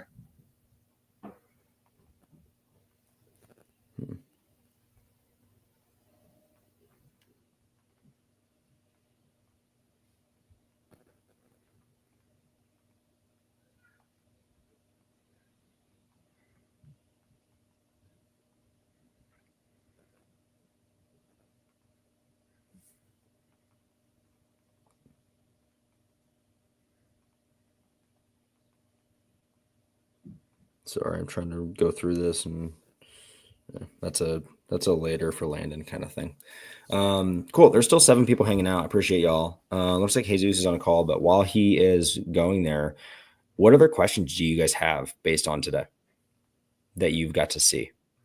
So next steps for me is to kind of look at this on my deal, to look at the CCNRs, kind of make sure that rental restrictions aren't super wild, and then set up the next call to understand they have a little bit of equity. So then the conversation is going to be kind of, what the next steps are with that, of like their motivations of me paying it off over time. And then put together a formal offer. My formal offer is a true purchase contract of what I can do. I'm going to bypass the LOI. And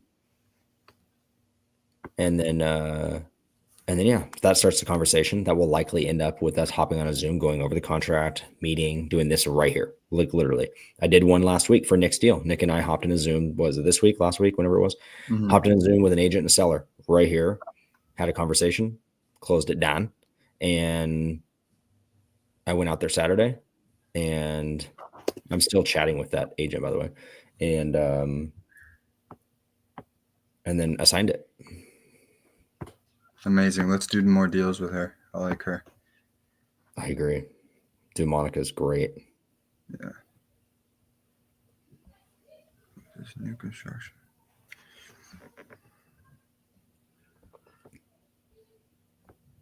So anyway, yeah, if you guys have any questions, feel free to drop it in here. I appreciate anyone just hanging out. We went through a bunch of calls today. Yeah, CCNR's codes, covenants, and restrictions. It's, there's the HOA, the Homeowners Association, and they have CCNRs for the area, for the community. That's really the bylaws of your community.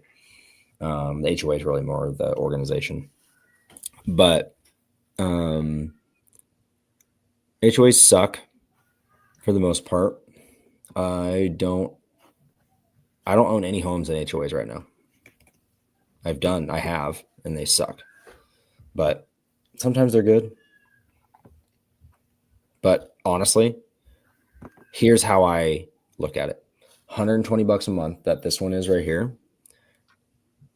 That's cheaper than what I'm paying at my other home for landscaping and snow service. So I'm cool with it.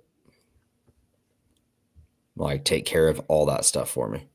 And then my tenant will take care of the rest. 135 acres in Oklahoma.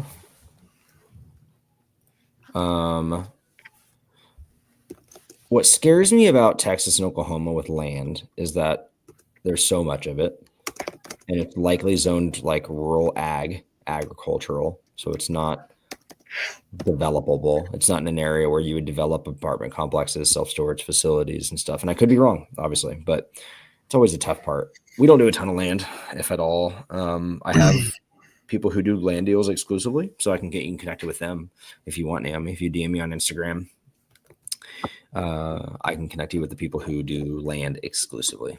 But anyway, you guys want to make one more call, or you guys want to dip out? Yeah, I'll make a call. Yeah, I was trying to get another one. I got hung up on twice today, so that's cool. Nice. Yeah, we'll do one more. What's cool, I haven't done my backyard. I haven't done right around here. I always like to look in PropStream in my like neighborhood.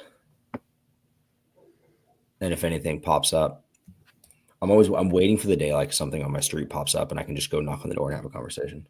Mm-hmm.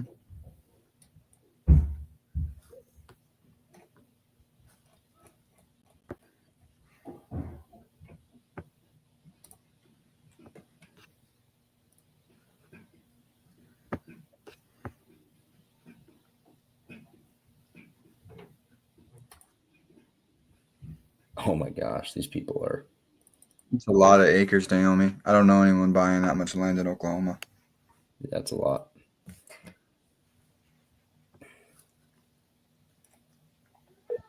I mean, I could have a conversation with this guy right here.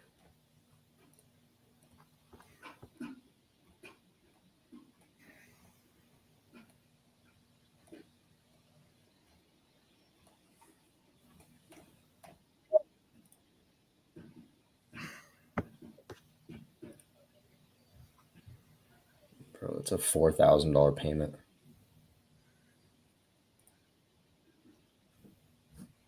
There's one near me that has a $4,000 payment. It would be, it's interesting. That one I could easily do and close and have an amazing call just for the YouTube, but it's not a deal that I would ever do. So I'm not going to have that call to get him all worked up that someone's interested in it. But 4-bedroom, 2-bath, 1,800 square foot here in Phoenix, Arizona. But their payment is like $3,800 a month, $4,000 a month. No pool.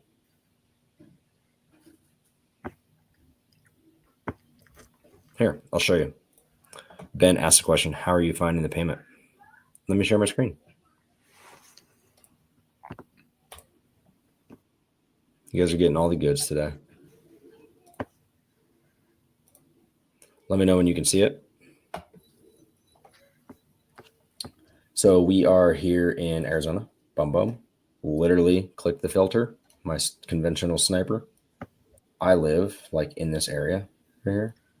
Boom, boom, boom. And number 31 is kind of in the area. So I went to it and I went, oh my God, they have negative $6,000 of potential equity estimated. So I clicked it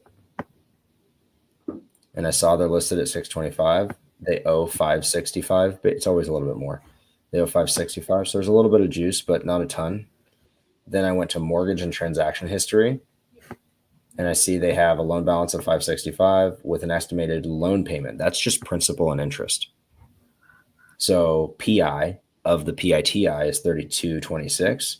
So then what you do is you go to property details, scroll down.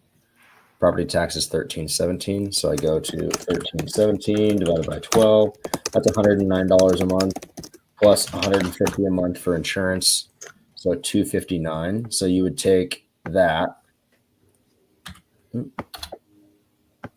plus let's go back. Sorry. 3226. What? Okay, so it's 3,500. 3,500 for this house. Okay, it's not as bad. Not as bad as I was thinking. But I mean, that's still a lot. And then what I do, copy, rentcast,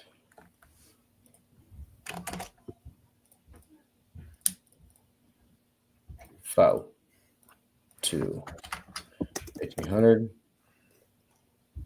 There's your rental rate. Not even one's barely sniffing 3. So like you can't long-term rent it. So it's not a deal. But it's a cute house and like they're willing to sell all furniture and TVs. So you could do a short-term rental. But I own short-term rentals in this market. Unless you're putting a pool in back here, and there's room for it. Unless you're putting a pool in back here, this is a dead deal. It would do $100,000 a year if you had a pool and hot tub, and there's tons of room for it. So if you're willing to inject another $75K into the deal,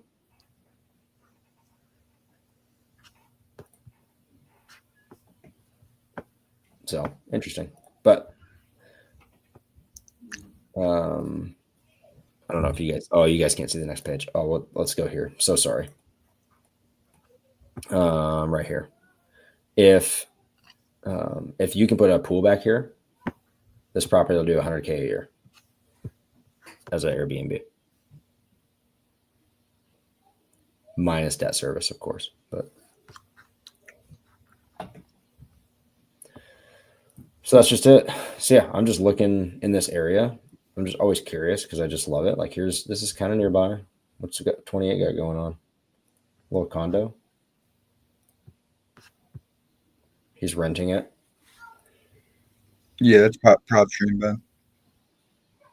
So let's go FHAVA. Oh, here we go. It's on the other side. Not the Landon has a link for prop stream if you're looking to get a trial, right? Yeah, that is prop stream, Ben. And I have a discount code if anyone wants it. Is it in the description? No, it is.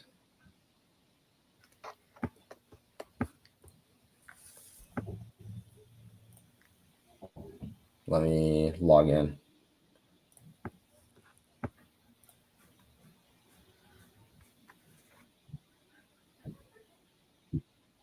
Oh my God.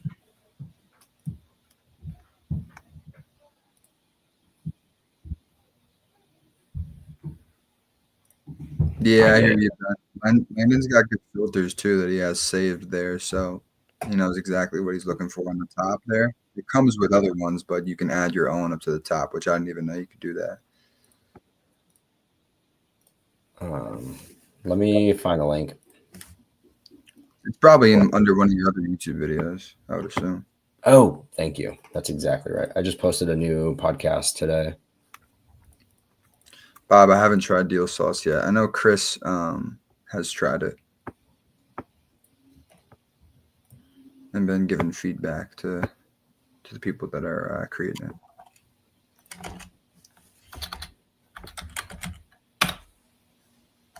Boom. There is the code right there, guys. trial.propstreampro.com/sub2deals.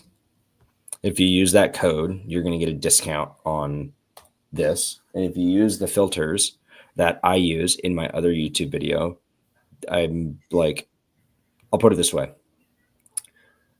I'm hyper transparent. I provide the opportunity. You have to provide the determination.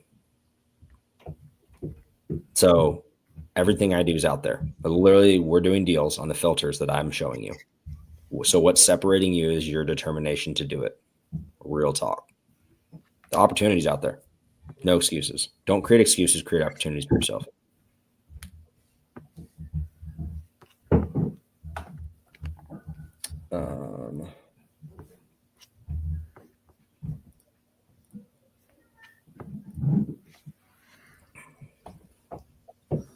Okay. I'll probably just hang out. I'm not going to make any more calls. Any questions, guys? What questions do you guys have?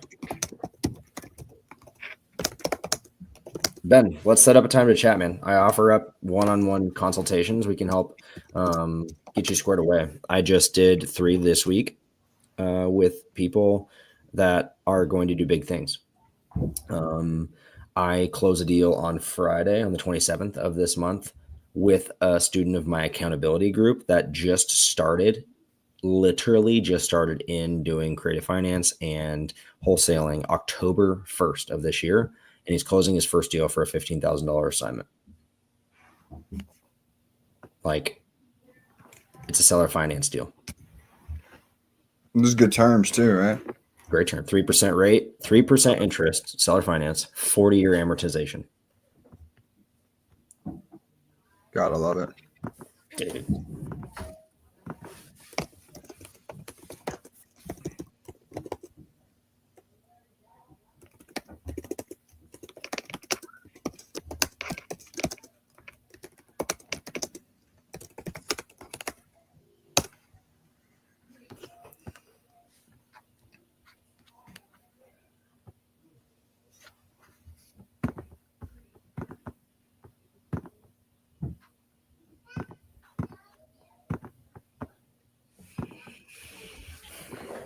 Do you know? I need a lot of units from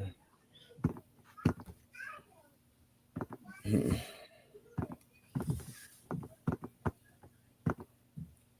Yeah, you can go. I have a Calendly. If you go to my Instagram, Ben, in my drop down of my link tree is my Calendly. You can book a 60-minute one-on-one consultation. I always go over. I'm not holding promises. That's bonus time. But the one I did yesterday ended up being 2 hours.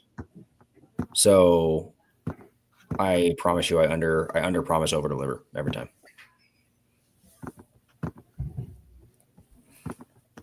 What other questions do you guys have? All 10 people hanging out here. What else?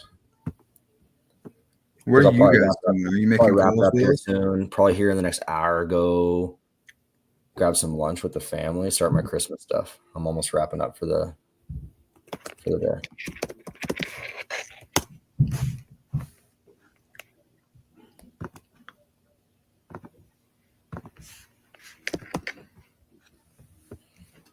I'm sending you some pictures for this property. We'll probably need to walk it before we can. Is that the Port Phoenix one? No, it's the other one. It's funny. Spencer took good pictures of that one. It's in a Google Drive too. It's all, when you look up the address, it all shows up.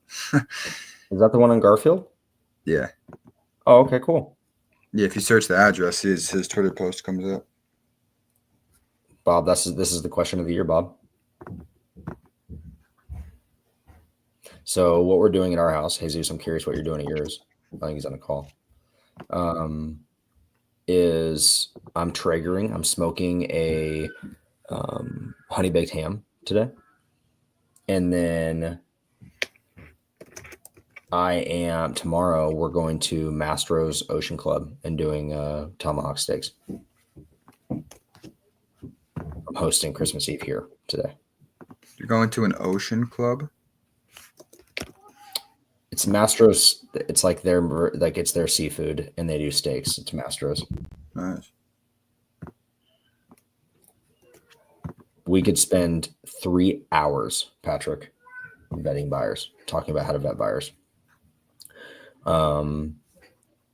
If they have a mustache, immediately good to go. Notice everyone in this Zoom has a mustache. No, the process with vetting buyers is understanding if they've purchased cash deals before. If it's cash, get proof of funds or how they're financing it.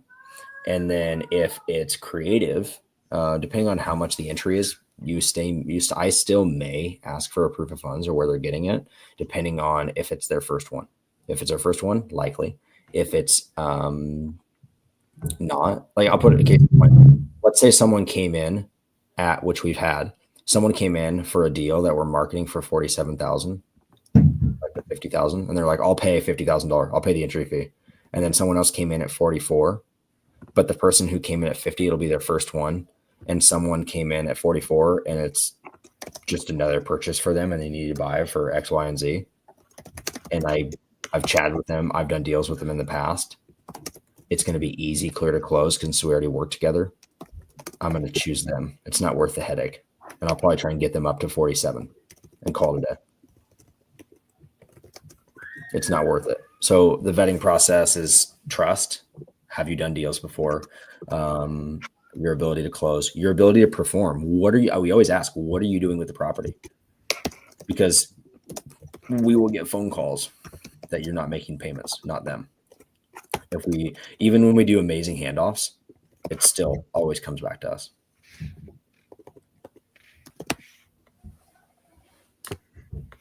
But all right, guys, we got 3 more minutes and we're going to dip out. It's almost 11 o'clock. Any last questions before we head off for Christmas? Spatchcock turkey on the Traeger. Attaboy, Bob. Love a good Traeger smoke.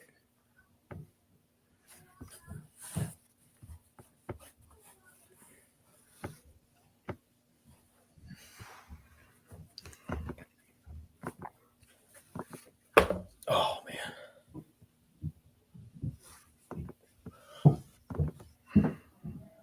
Dude, people hanging out 2 hours, hanging out with us. So exciting. So cool. Thanks for hanging out, guys. Genuinely. Super fun. I enjoyed it. I had fun making that phone call, even if we don't do anything. Merry Christmas to you, Ben. Let's connect, brother. Genuinely. I'd love to understand what you want to do next year and how I can support you.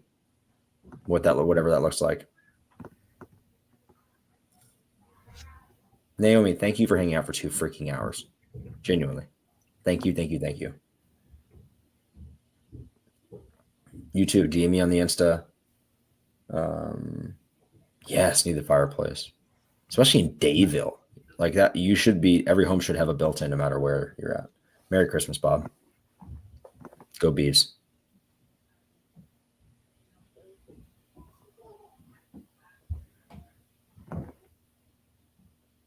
Humble brag by Jesus with the Gucci glasses, by the way. You see that little side? Yeah.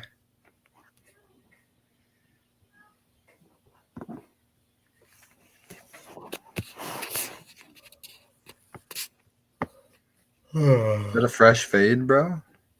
What's that? Is that a fresh fade? Monday? No, it was Thursday of last week, maybe. Is it a mid fade? No, it's like a low fade. I don't know what's going on, dude. I just tell her to do it up. Make me look like a sex symbol. That's all I ask. That's it. I'm kidding. I make her do the hard part right there. Dude, I look so white right now. Polo shirt underneath a quarter zip polo. That was from a golf tournament that I played in that has like company logos on it, and I have a comb over. It's fitting. What are we doing? I need Feels some good. culture in my life.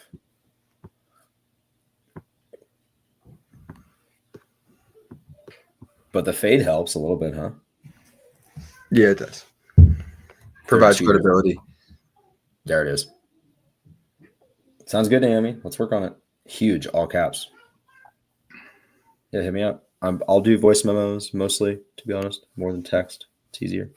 But yeah, we'll wrap it up here, guys, and we will shut her down. Thank you so much. Merry Christmas. Happy 2024. Let's kill it in 2025. DM me, DM any of these guys. Thank you, Nick, for hanging out. DM Nick on Instagram, Jesus Investor Lifts on Instagram. Amazing people, amazing humans, and absolute killers. So, yeah, peace.